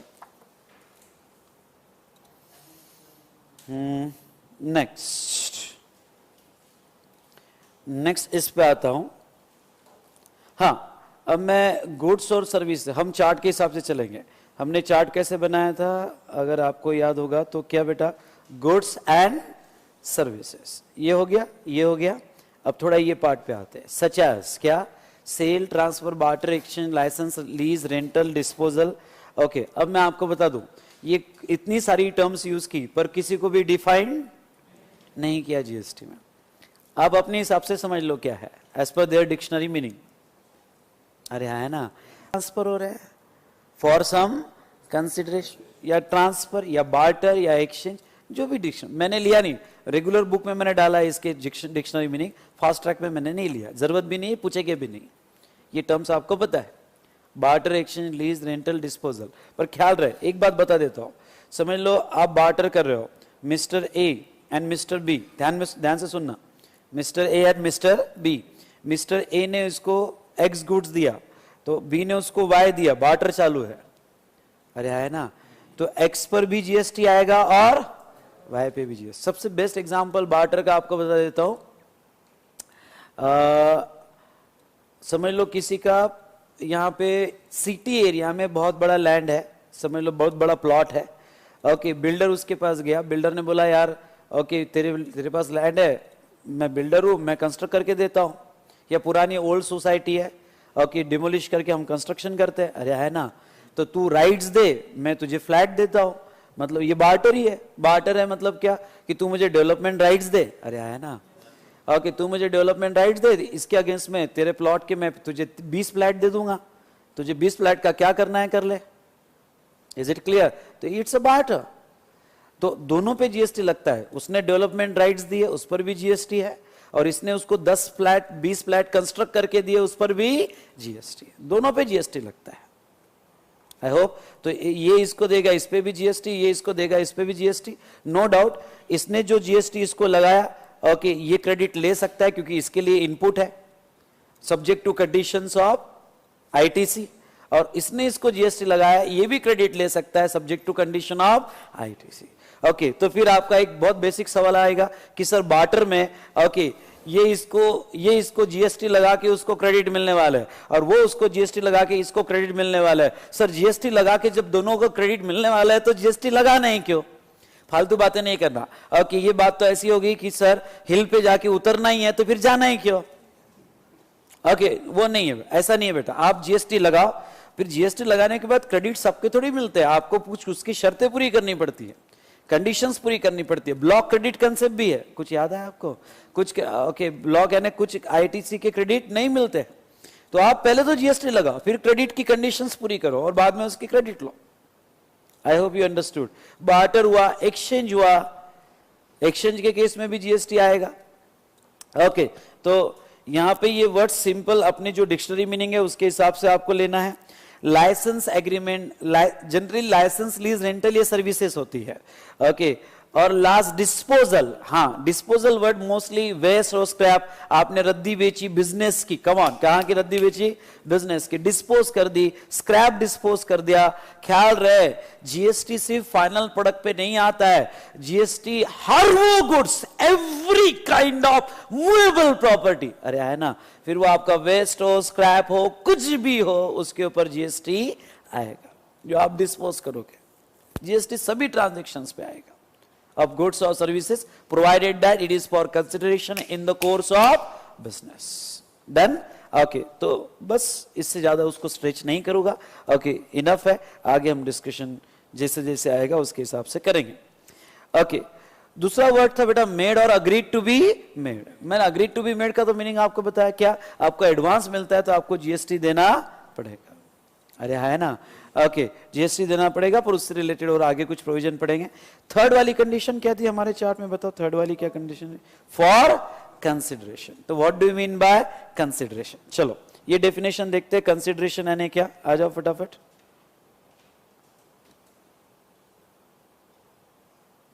हाँ, सेक्शन 231 इंपॉर्टेंट डेफिनेशन पढ़ के जाना, specially for MCQ questions. Direct straight forward तो नहीं, केस स्टडी या एमसीक्यू के लिए आएगा, लिख दो वहां पे, केस स्टडी और एमसीक्यू के लिए पूछा जाएगा। डायरेक्ट स्ट्रेट फॉरवर्ड क्वेश्चन नहीं आएगा, इसलिए वर्ड टू वर्ड लर्न करने की कोई जरूरत नहीं है, ठीक है। नाउ देखो, section 231 of CGST act, consideration in relation to supply of goods और सर्विसेज और बोथ, यानी कभी आपने किसी को गुड्स दिया या सर्विस सप्लाई की, उसका अगर कंसिडरेशन मिला, तो कंसिडरेशन मिला मतलब क्या मिला, किसको कंसिडरेशन कहा जाएगा। ओके, क्यों, क्योंकि अगर आपको कंसिडरेशन नहीं मिलता है तो जीएसटी नहीं आएगा, क्योंकि उसे सप्लाई नहीं कहा जाएगा। लेकिन नीचे दिए गए क्लॉजेस में, ए और बी और क्लॉजेस में आपको कुछ भी मिलता है तो वो कंसिडरेशन माना जाएगा। ओके, देखो ए में, एनी पेमेंट मेड और to be made whether in money और अदरवाइज, मतलब आपको पैसा, आपको पेमेंट आया क्लाइंट से, आपने जो भी सप्लाई किया गुड्स और सर्विस का, उसके अगेंस्ट में रिसिपिएंट से आपको मनी मिला या अदरवाइज मिला, और फिर अदरवाइज में कोई काइंड में मिला होगा पर कुछ मिला है, अरे है ना, तो कुछ मिला, सब मनी नहीं मिला पर अदरवाइज मिला, तो वो कंसिडरेशन माना जाएगा। आपने अपने फ्रेंड की बुक उठा के दी, उसने कहा चल तुझे चाय पिलाता हूं, चाय पिलाता हूं, ये कंसिडरेशन है। वो बात अलग है कि वो इन द कोर्स ऑफ बिजनेस नहीं है, अरे है ना, तो अदरवाइज मिला। तो ऐसे केस में यहां पे इन मनी और otherwise, in respect of, in response to और for inducement of supply of goods और सर्विसेज, आपने जो गुड्स का सप्लाई किया, आपने जो सर्विस का सप्लाई किया, in respect of that supply आपको मनी या अदरवाइज मिला, आपने जो गुड्स और सर्विस का सप्लाई किया, in response to that supply आपको गुड्स और सर्विस, सॉरी, आपको कंसिडरेशन मिला मनी और अदरवाइज, और आपने जो गुड्स और सर्विस दिया उसके इंड्यूसमेंट में, अब सर ये इंड्यूसमेंट क्या है बाद में देखेंगे, स्पेशल मीनिंग दिया है नीचे मैंने, अरे है ना। ओके, तो आपने जो गुड्स और सर्विस दिया उसके इंड्यूसमेंट में आपको मनी या अदरवाइज मिला, तो वो केस में वो जो है यहां पे कंसिडरेशन माना जाएगा। तो तीन वर्ड में अपनी ही ब्यूटी है, in respect of, in response to. In response to मतलब कभी कभी क्या होता है कि आपने जो काम किया, ओके, आपके काम के वजह से डायरेक्ट जिसके लिए किया वो नहीं दे रहा है, पर आपका काम किसी और को अच्छा लगा, तो in response to your goods और in response to your services, किसी और ने आपको दिया, नहीं समझा, in response to your goods और सर्विसेज अगर कुछ मिलता है तो वो भी सप्लाई माना जाएगा। आप ये नहीं बोलोगे अरे मैंने तो इसको फ्री दिया, अरे इसको फ्री दिया होगा पर इसके रिस्पॉन्स से कुछ तो मिला ना, तो फिर इसको जो दिया वो भी सप्लाई माना जाएगा, अरे हाँ या ना। ओके, तो इन रिस्पॉन्स टू और फॉर इंड्यूसमेंट, इंड्यूसमेंट पे हम बात करेंगे। ओके, तो now the supply of goods और service both whether by recipient, हाँ देने वाला रिसिपिएंट हो और बाय एनी अदर पर्सन, या कोई भी दूसरा पर्सन हो जो आपको वो कंसिडरेशन दे रहा है। एक्चुअली अब फास्ट ट्रैक में बात निकली इसलिए बता दो, एनी अदर पर्सन का मतलब वर्ड आना ही नहीं चाहिए था, रिसिपिएंट ही वर्ड आना चाहिए था। क्यों आना चाहिए था? क्योंकि रिसिपिएंट की डेफिनेशन अगर याद आ रही होगी तो जो कंसिडरेशन देगा वही रिसिपिएंट, तो फिर दूसरे पर्सन की बात क्यों कर रहे हो आप? नहीं समझ में आ रहा है। अगर दूसरा पर्सन कंसिडरेशन दे रहा है तो फिर वो रिसिपिएंट, नहीं समझे। पर अब वो ठीक है, GST is the new law, बच्चा है 2 साल का, अभी अभी हो रहा है, अभी तो थोड़ी समझ आ रही है 2 साल में, समझे या नहीं समझे? हाँ, ओके, तो ऐसे है, ड्राफ्टिंग मिस्टेक है बहुत सी, पर it's okay, GST is the new law, ठीक है। तो रिसिपिएंट और any other person, but very very important line, but shall not includes any subsidy given by central government या state government। सेंट्रल गवर्नमेंट या state government कोई subsidy देगी तो वो कवर नहीं होगा। सर एक एग्जांपल दो, चलो शब्दों के परे जाते हैं। एग्जांपल लो कि समझ लो मैं फर्टिलाइजर मैन्युफैक्चर कर रहा हूं और मैं फर्टिलाइजर का गुड्स, फर्टिलाइजर बेच रहा हूं, 100 रुपीज का पैक है। जब मैं फर्टिलाइजर बेच रहा हूं फार्मर को तो गवर्नमेंट मुझे 30% सब्सिडी दे रही है, मतलब वो फर्टिलाइजर के पैक पे प्राइस है एमआरपी 100, कितना है एमआरपी 100, पर उसमें से 30 रुपीज मुझे गवर्नमेंट से आ रहा है, किससे आ रहा है? गवर्नमेंट, और 70 रुपए मेरे को 70 रुपीज किससे आ रहा है? फार्मर से। तो मुझे मिल तो 100 रहा है, कैसे मिल रहा है 100 बता? 70 एंड 30, अरे समझ में आया ना, मिल तो मुझे 100 रहा है, लेकिन ओके यहां जीएसटी पर्पस के लिए कंसिडरेशन सिर्फ 70 माना जाएगा। जो गवर्नमेंट से सब्सिडी मिली, कितनी मिली गवर्नमेंट से? 30 रुपीज, वो कंसिडरेशन नहीं माना जाएगा। मतलब ही आपको जीएसटी सिर्फ 70 रुपीज पे करना पड़ेगा। ये नहीं समझ में आया आपको? ओके आपको 100 पे जीएसटी नहीं लगाना है फार्मर को। फार्मर को इवन दो फार्मर ने 70 रुपया दिया, अरे है ना, ओके पर आपको 70 पे ही जीएसटी लगाना है, 100 पे जीएसटी नहीं लगाना है, even though you got 100 rupees as a consideration. तो गवर्नमेंट ने दी गई सब्सिडी आपके वैल्यू में कंसीडर नहीं किया जाएगा, पर सिर्फ गवर्नमेंट वाली, आई रिपीट सिर्फ क्या? गवर्नमेंट वाली। ओके समझ लो मैं यहां पे स्टूडेंट्स के लिए रजिस्टर बेच रहा हूं, ओके और कॉस्ट प्राइस पे बेच रहा हूं भाई, 40 रुपीज मुझे कॉस्ट लग रही है, उसकी मैन्युफैक्चरिंग कॉस्ट मैं स्टूडेंट को 40 रुपीज में दे रहा हूं। अब मेरी ये एक्टिविटी किसी चैरिटेबल ट्रस्ट को पसंद आ गई, वो चैरिटेबल ट्रस्ट ने कहा अरे भाई ओके वी स्मार्ट अच्छा काम कर रहा है, स्टूडेंट को कॉस्ट बेसिस पे दे रहा है, चलो और सस्ते में दो, ओके हम आपको 10 रुपीज कॉन्ट्रीब्यूट करते हैं। तो मुझे 10 रुपीज की सब्सिडी आई, किससे? एक चैरिटेबल ट्रस्ट से। तो अब मैं स्टूडेंट को 30 रुपीज में दे रहा हूं और 10 रुपीज में चैरिटेबल ट्रस्ट से ले रहा हूं, मुझे तो 40 आ रहे हैं, अरे है ना। लेकिन ये सब्सिडी किससे आई बेटा? गवर्नमेंट से आई या चैरिटेबल ट्रस्ट से आई? तो ये एक्सक्लूड नहीं होगा। मतलब मैं जीएसटी जो लगाऊंगा अब यहां 30 पे नहीं लगाऊंगा, जीएसटी किस पे लगाऊंगा? 40 पे। बात समझ में आई? आगे बढ़े चलो। तो गवर्नमेंट की सब्सिडी एक्सक्लूड होगा। तो ये तो था बेटा क्लॉज ए। अब मैं क्लॉज बी लेता हूं। क्लॉज बी वाला एटम भी कंसिडरेशन माना जाएगा। कौन सा क्लॉज बी वाला atom? monetary value of any act or forbearance, come on, monetary value of any act or forbearance in respect of, in response to or for inducement of supply of goods or services whether by recipient or by any other person but shall not include subsidy। मतलब क्या? आपने जो goods और service का supply किया, okay आप goods दे रहे हो, सर्विसेज दे रहे हो, इन रिस्पेक्ट ऑफ दैट सप्लाई किसी ने कुछ एक्ट करके दिया या किसी ने फॉरबियरेंस किया, कम ऑन, किसी ने एक्ट करके दिया या किसी ने फॉरबियरेंस किया, तो उसकी मॉनेटरी वैल्यू भी कंसिडरेशन मानी जाएगी। सर ओके शब्दों के परे जाते हैं, कोई एक आधा एग्जांपल दो समझने के लिए।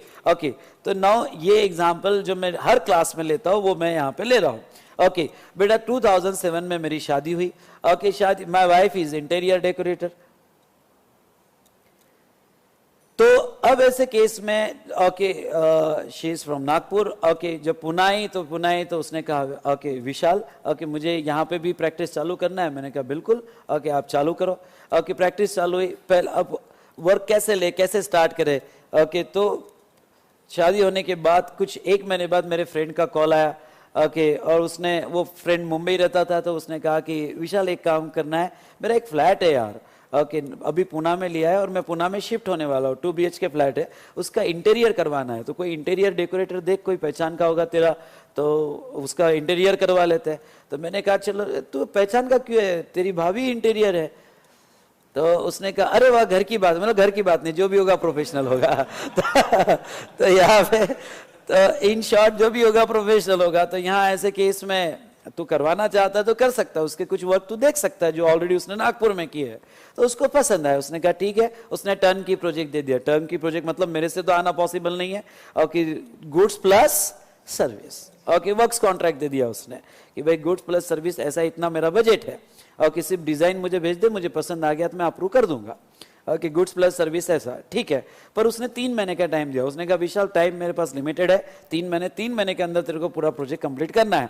अब 3 महीने के अंदर है, तो फिर मेरी वाइफ टेंशन में थी कि भाई 3 महीने में कैसे होगा, नॉर्मली इतने इसको 6 से 7 महीना लगता है। ओके मैंने कहा देख पहला वर्क है, करते कोशिश 3 महीने में, ओके यहाँ तू ट्राई कर। तो पूरी कारपेंटर की टीम वगैरह ओके डिसाइड हुआ कि भाई दिन रात दोनों काम करना है, खत्म करना है 3 महीने में। क्या हुआ, जब वो सोसाइटी में काम चालू था, ध्यान से सुनना, अब इसके आगे का एग्जाम्पल कंसेप्ट को समझा देगा, और बात आप तक पहुंची तो दाद देना। हाँ तो अब यहाँ दिन रात का काम चालू हुआ, 3-4 दिन काम चालू हुआ। उसके बाद में जो नेबर्स थे उन्होंने ऑब्जेक्शन उठाया, क्योंकि दिन रात वो कारपेंटर की खटखट चालू थी, तो उनको परेशानी हो रही थी। तो वो जो नेबर्स थे उन्हें ऑब्जेक्शन उठाया, उन्होंने कहा कि नहीं आप ऐसा काम नहीं कर सकते हो, और ये बेटा ये पुणे है। ओके तो प्रॉब्लम ये है यहाँ पे, तो ओके यहाँ उन्होंने सोसाइटी में ऑब्जेक्शन उठाया कि भाई ये वर्क कर रहा है और इनका वर्क करने का टाइमिंग मॉर्निंग 10 बजे चालू हुआ, 10 से 4 बजे तक, 4 से 6 हमारा सोने का टाइम होता है, बाद में 6 से 9 बजे तक आप वर्क कर पाओगे, इससे ज्यादा आप वर्क नहीं कर पाओगे। तो अब मेरी वाइफ फिर से टेंशन में आ गई, अब 3 महीने में कैसे खत्म होगा। ओके, तो मैंने कहा, मैं क्लास से जस्ट घर पे गया, घर पे जाने के बाद जब टेंशन में देखी तो मैंने कहा क्या हुआ जानू, शादी का पहले साल था, हाँ तो अब ऐसे केस में या मैंने उसको कहा क्या हुआ, तो वो ओके, अब 10 साल बाद जानू वानू नहीं निकलता है, हाँ तो अब तो जहाँ तक है, मैंने कहा क्या हुआ, तो बोले ये ऐसा हुआ, काम रोक दिया गया, बोले चलो मैं चलता हूँ। ओके, तो मैं गया, मैं नेबर से मिला, मैंने देखो मैं चार्टर्ड अकाउंटेंट हूँ, शी इज़ इंटीरियर डेकोरेटर, बाजू का हम काम लिए हुए हैं। ओके, तो आप थोड़ा एक काम करो, आप कोऑपरेट करो, ज़्यादा नहीं 3 महीना, आज आप कोऑपरेट करेंगे, कल हम भी कोऑपरेट करेंगे आपको। ओके, मैं मेरे फ्रेंड्स को बोलूँगा कि आपने बहुत अच्छा कोऑपरेशन दिया, और मैंने देखा उनके घर का भी इंटीरियर नहीं हुआ, तो मैंने कहा था कि देखो आपने आपके घर का भी इंटीरियर नहीं किया हुआ है, ओके, कल आप भी करोगे तो तकलीफ तो होगी ना, आज आप कोऑपरेट करो, कल हम करेंगे। उन्होंने कहा नहीं नहीं नहीं नहीं ऐसा नहीं, आप हमको परेशानी होती है, ओके बच्चों की एग्ज़ाम है, ब्ला ब्ला ब्ला ब्ला। मैंने कहा अभी एग्ज़ाम का है, एग्ज़ाम को 3 महीना टाइम है, पर पढ़ाई तो 10 रीज़न उनके। ओके, फिर एट लास्ट मैंने उनको एक ऑफ़र दिया, अब ध्यान से सुनना, उनको एक ऑफ़र दिया, मैंने कहा आपके हॉल का इंटीरियर नहीं हुआ है, उन्होंने कहा नहीं, मैंने कहा हम कर देंगे, उन्होंने कहा नहीं अभी हमारा बजट नहीं, मैंने कहा बजट की बात, मैंने पैसों की बात की क्या आपसे, हम कर देंगे। उन्होंने कहा सिर्फ आप मटेरियल का पैसा दे दो, कारपेंटरी हमारा, इंटीरियर डेकोरेटर हमारा, और मटेरियल भी हम जो अभी मटेरियल ला रहे हैं उसके साथ आपका लेके आते हैं, तो सो दैट डिस्काउंट भी मिल जाएगा, लिमिटेड इसमें आपका काम हो जाएगा, तो आपको ना इंटीरियर का पैसा लगेगा ना कारपेंटर का, और मैं आपका हॉल का कर देता हूँ। उन्होंने थोड़ी देर सोचा और कहा मुझे क्या करना पड़ेगा, आपको एक फॉरबियरेंस करना पड़ेगा against my interior decorator service. अरे नहीं समझा, मैं आपको जो सर्विस का सप्लाई कर रहा हूँ आपको एक फॉरबियरेंस मतलब कुछ छोड़ना पड़ेगा।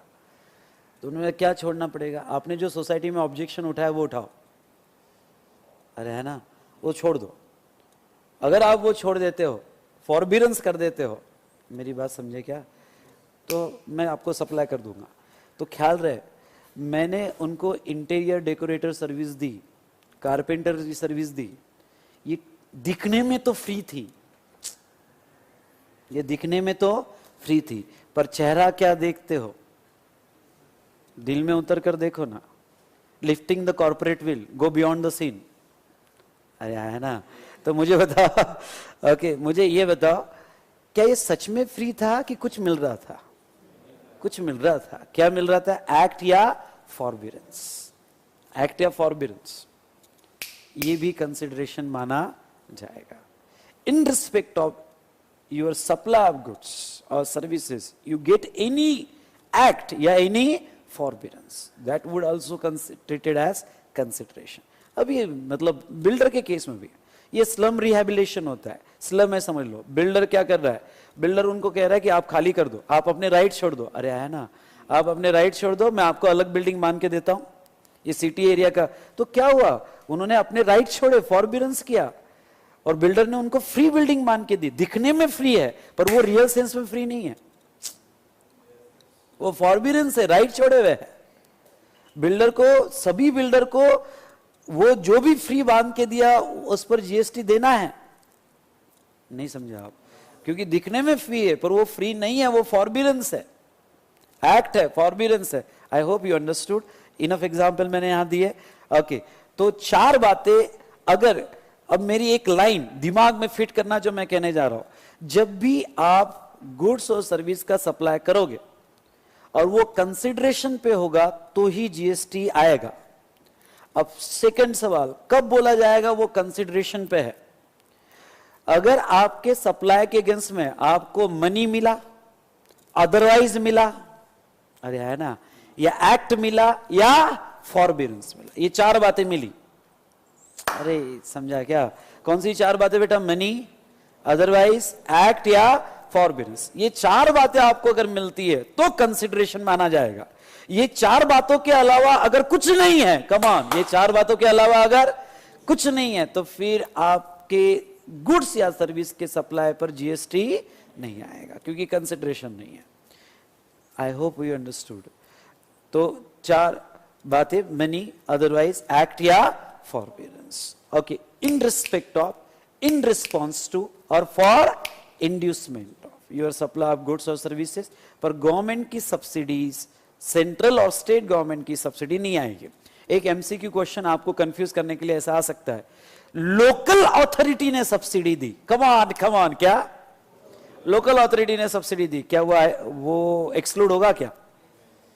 नहीं, ओनली सेंट्रल और स्टेट गवर्नमेंट की सब्सिडी एक्सक्लूड की है, लोकल अथॉरिटी की भी सब्सिडी एक्सक्लूड नहीं की है। एमसीक्यू क्वेश्चन इंपॉर्टेंट आ सकता है। Is it clear?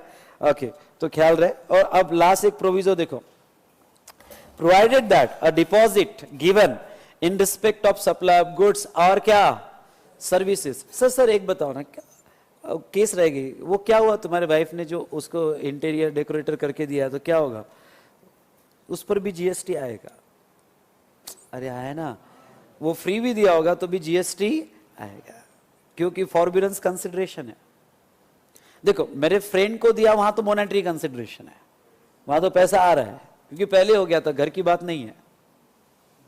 अरे है ना, ओके, तो वो तो मॉनेटरी है। पर इसको जो इंटीरियर करके दिया है, सर्विस दिया है, उसमें फॉरबिडेंस है, उस पर जीएसटी आएगा। तो क्या सर वो जेब से देना पड़ा? हाँ, जेब से देना पड़ा, क्योंकि सर्विस टैक्स में भी सेम प्रोविजन थी कंसिडरेशन की, वो जेब से देना पड़ा। पर वो पैसा हमने कॉस्ट में ऐड कर दिया फ्रेंड के, तो क्या अपनी जेब से थोड़ी देंगे? Okay, is it clear? अरे जीएसटी पे हुआ उसका, लेकिन वो ऐड हो गया।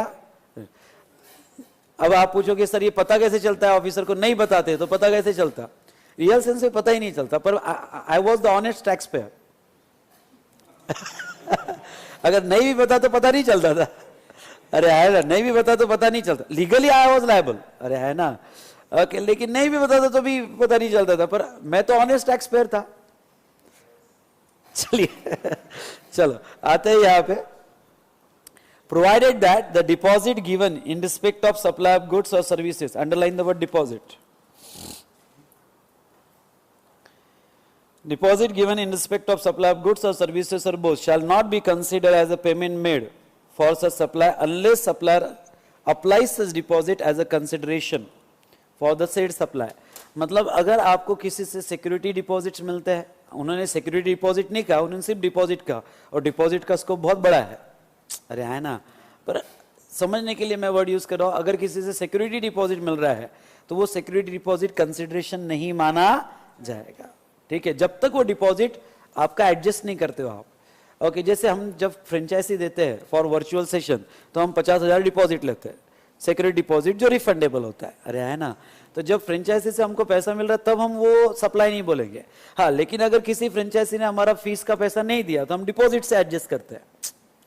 तो फिर जिस दिन हम डिपॉजिट से एडजस्ट करेंगे उस दिन वो सप्लाई माना जाएगा। तो बताओ कौन सी दो बातें एक्सक्लूड की है? कंसिडरेशन में कौन सी दो बातें नहीं आएगी? पहला सब्सिडी बाय गवर्नमेंट और दूसरा deposit, unless it get adjusted against supply. ठीक है, चलो राइट साइड में चार्ट के बिना तो कंसेप्ट ही खत्म नहीं होगा। इसका एक चार्ट बनाते हैं, लिखो सेक्शन 231,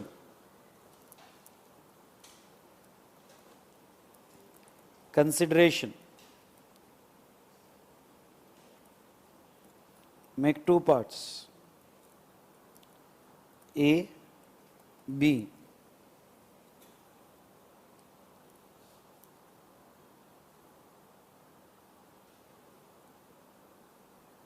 लिखो एनी पेमेंट इन मनी और अदरवाइज, और बी में monetary value,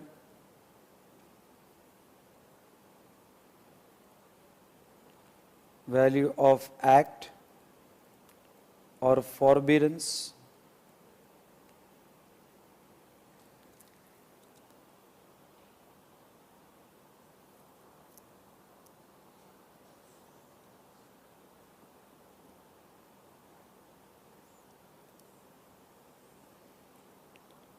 in respect of or in response to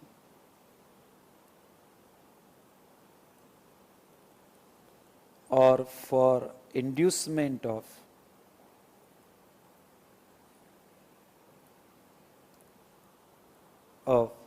supply of goods or services or both.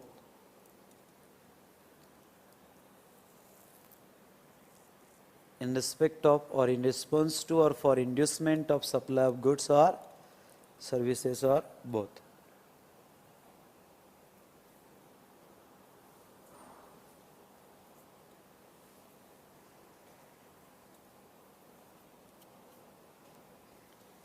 Done? Okay. नीचे टाइटल दो, exclusion from consideration.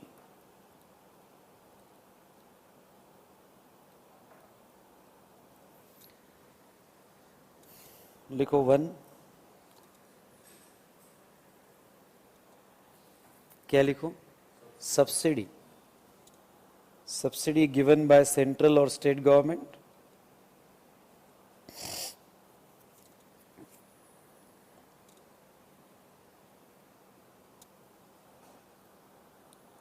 Subsidy given by central or state government. And second, सिर्फ deposit लिखो, not security. लिखो deposit given for supply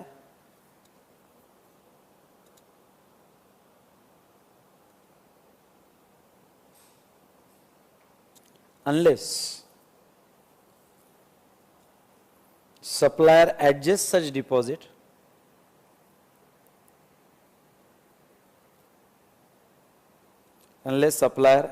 deposit as a consideration for supply. As a consideration for supply.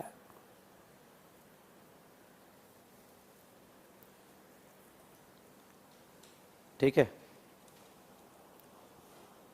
अब inducement का जो example है वो थोड़ा इस तरह से दिया है कि बहुत सी बार आप इंड्यूस करते हो, दिखने में फ्री दिखता है पर एक तरह का वो इंड्यूसमेंट होता है.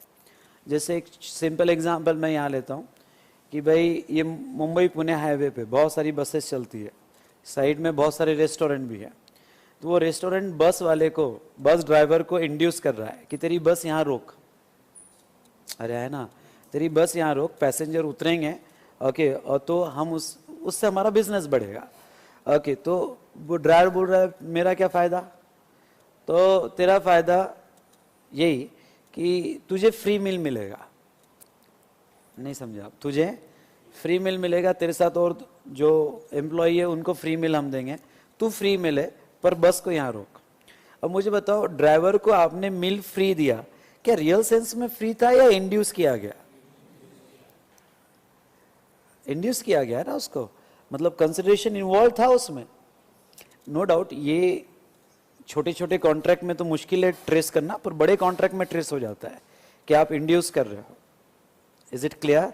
ओके, तो ख्याल रहे जब भी वर्ड जीएसटी में फ्री आता है तो फ्री पे जीएसटी नहीं है, और 10 बार सोचना क्या रियल ये फ्री है या इसमें कोई एक्ट है, अदरवाइज है, फॉरबिडेंस है, इंड्यूसमेंट है. अरे है ना. ओके, अगर ऐसा कुछ होगा तो फिर कंसिडरेशन है, और कंसिडरेशन है तो फिर सप्लाई है, सप्लाई है तो जीएसटी है. Is it clear? ओके, तो फ्री को सडनली फ्री मत समझना. क्लियर? ओके, तो ये था यहाँ पे रिगार्डिंग टू इंड्यूसमेंट. एग्जाम्पल दिया है यहाँ पे कि वही एग्जाम्पल मैंने अभी बस वाले का दिया है. ओके, तो उसने ड्राइवर को फीमेल यहाँ पे प्रोवाइड किया. तो ये था रिगार्डिंग टू इंड्यूसमेंट. नाउ कुछ सीबीएसई क्लैरिफिकेशन एग्जाम के लिए इंपॉर्टेंट या एमसीक्यू क्वेश्चंस के लिए important. Now equipment and instrument sent to manufacture factory for repairs and calibration within India on returnable basis, is it supply? मुझे ये बताओ कि आपने कोई इक्विपमेंट और इंस्ट्रूमेंट रिपेयर्स के लिए भेजा गया ऑन रिटर्नेबल बेसिस, मतलब रिपेयर्स होगा और वापस आ जाएगा, तो थोड़ा सोच के बताना, क्या जब आप इक्विपमेंट भेज रहे हो ओके और आपके प्रीमाइस से निकल रहा है, क्या वो सप्लाई है? सप्लाई होने के लिए 71A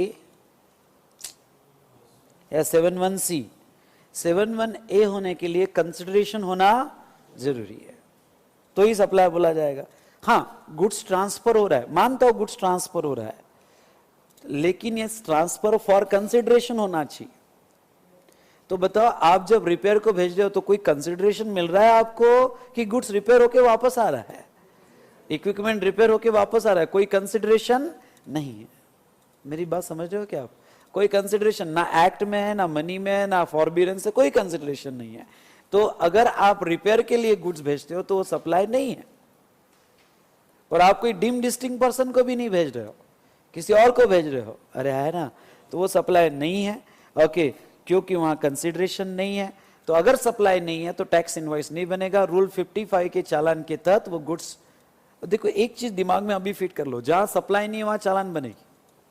और कौन सी चालान बनेगी? रूल 55 की। जब गुड्स मूव हो रहा है तो ऐसे सिचुएशन में वो मूवमेंट विदाउट सप्लाई माना जाएगा। Second, X limited supplied spare parts freely to replace during warranty period, ये भी बहुत अच्छा क्लैरिफिकेशन है।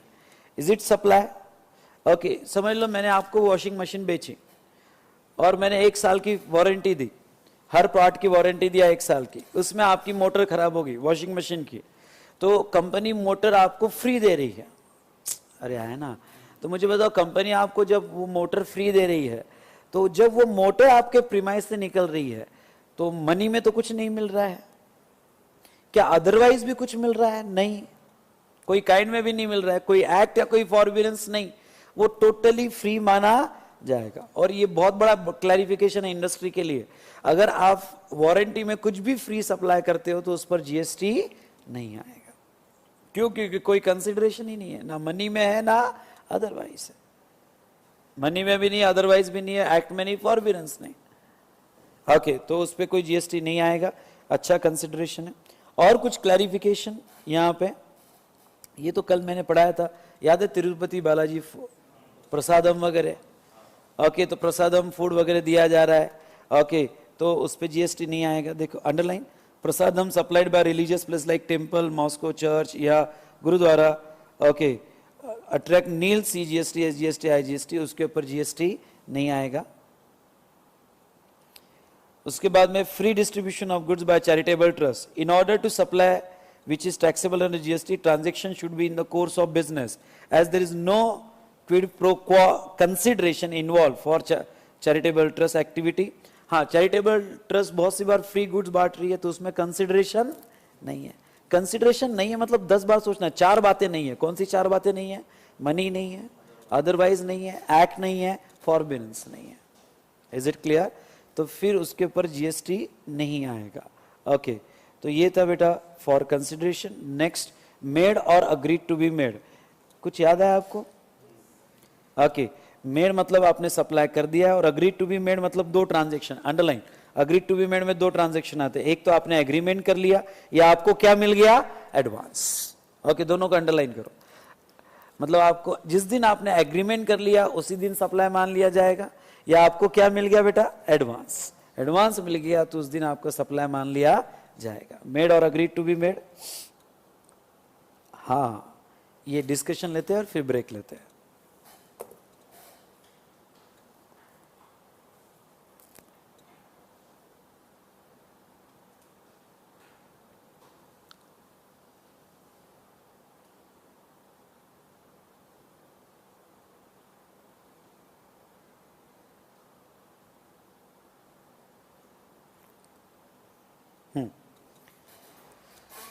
अब लास्ट वाली कंडीशन एक बार मेरे साथ फिर से वो चार्ट इमेजिन करो। 7(1)(a), कुछ याद आया? 7(1)(a), okay, all form of supply such as, come on, such as क्या? Sale, transfer, barter, exchange, lease, rental, disposal, made और agreed to be made for consideration. Last item क्या था? In the course और furtherance of business. देखो भाई, अगर कोई भी एक्टिविटी फॉर कंसिडरेशन भी होती है तो वो इन द कोर्स ऑफ बिजनेस होनी चाहिए। I repeat, in the course of business होनी चाहिए। और now what do you mean by business बताने की जरूरत नहीं, कल हो गया। 9 एक्टिविटीज के कोर्स में होनी चाहिए तो बिजनेस बोला जाएगा, इन द कोर्स ऑफ बिजनेस बोला जाएगा, या for furtherance of business, business बढ़ाने के लिए होनी चाहिए, बिजनेस प्रमोट करने के लिए होनी चाहिए। अरे है ना, पर अल्टीमेट इंटेंशन बिजनेस के लिए होना चाहिए तो ही सप्लाई माना जाएगा। ओके, एक सिंपल एग्जांपल जो सीबीआईसी ने भी क्लैरिफाई किया यहां पे। ओके, एग्जांपल ये बेटा, आपके पास बाइक है, आपको बेचना है, आप कोई सेकेंड हैंड डीलर के पास, आप आपके एंगल से देखना, आप कोई सेकेंड हैंड डीलर के पास गए और सेकेंड हैंड डीलर के पास आपने अपनी बाइक बेच दी जो आपकी पर्सनल बाइक थी। हां, बाइक गुड्स है, आपने सेल किया, फॉर कंसिडरेशन किया, पर आपके एंगल से बताओ, क्योंकि सप्लायर आप हो, क्या आपके एंगल से वो बिजनेस था या जस्ट पर्सनल बाइक का सेल करना है? बिजनेस था या नहीं था? चलो बिजनेस देखते हैं, क्या वो ट्रेड था, कॉमर्स, मैन्युफैक्चर था? अरे है ना, वो आप तो ट्रेड नहीं करते हो, कॉमर्स मैन्युफैक्चर नहीं करते हो, प्रोफेशन वोकेशन नहीं करते हो, ठीक है, कॉमन सेंस से ज्यादा वर्ड पे जाते हैं।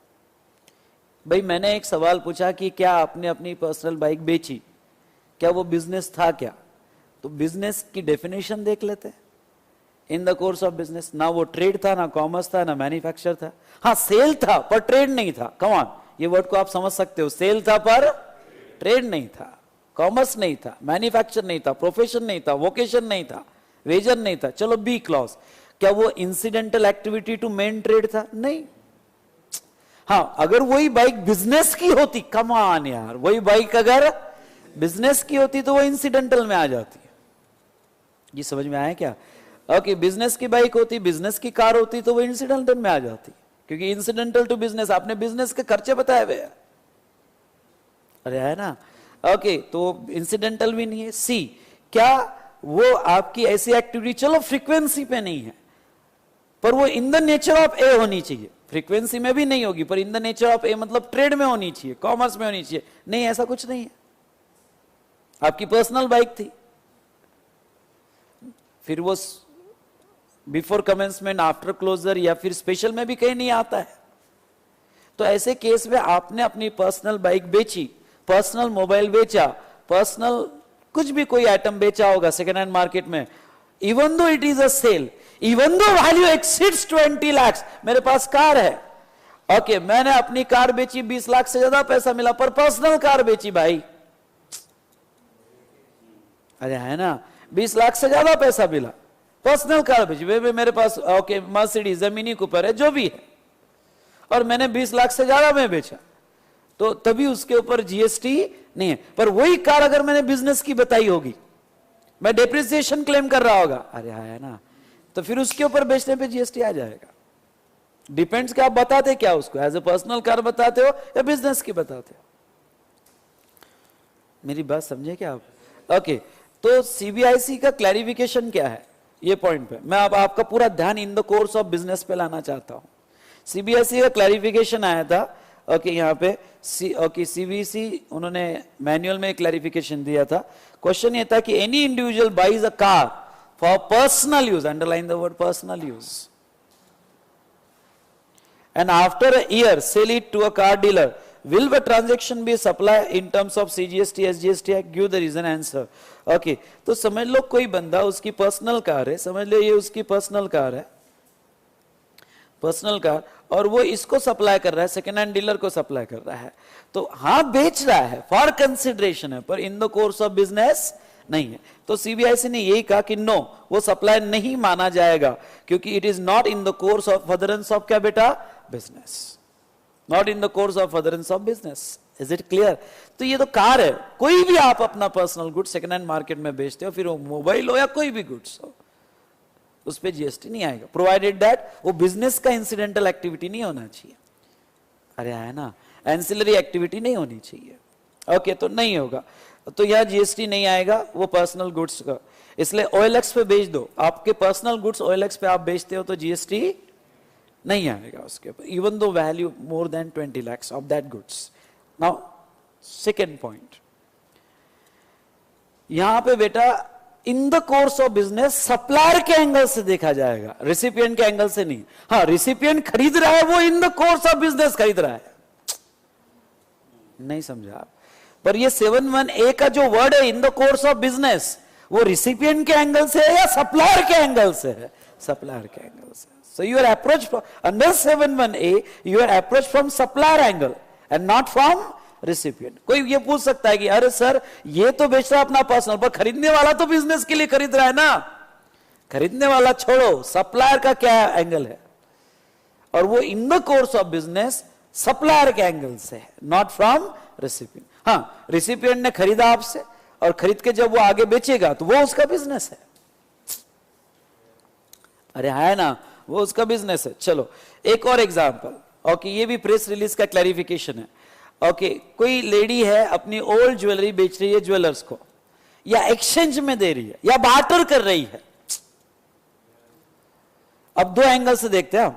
ये ओल्ड ज्वेलरी दे रही है और ज्वेलर जो है उसको नई ज्वेलरी दे रहा है बार्टर में, एक्सचेंज में या सेल में.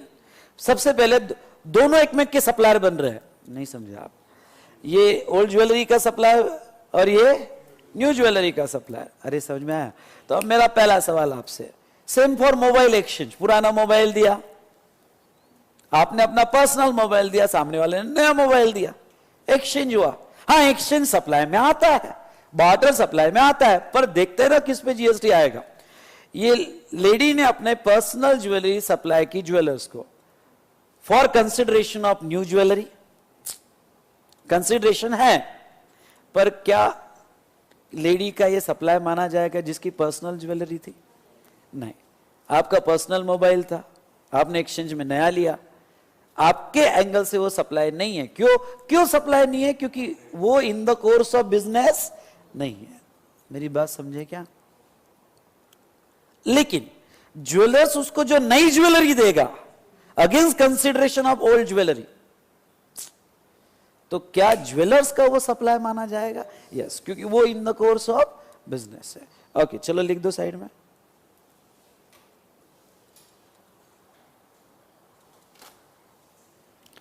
लिखो, a lady giving old jewellery, old personal jewellery, a lady giving her old personal jewelry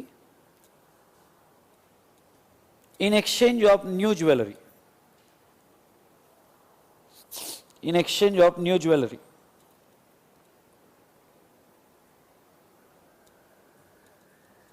लिखो डैश करके. It is not a supply. It's not a supply, as not in the course or furtherance of business. As not in the course or furtherance of business.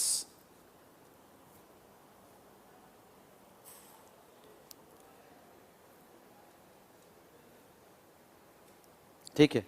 Second point, a jewellers.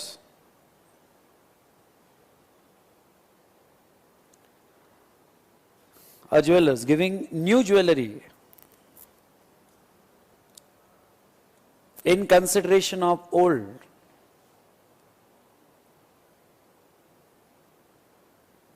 In consideration of old jewelry.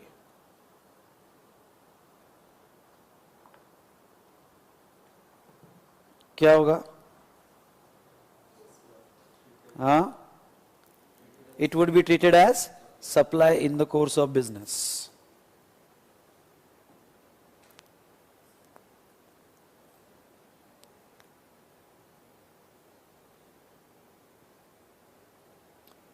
Supply in the course of business.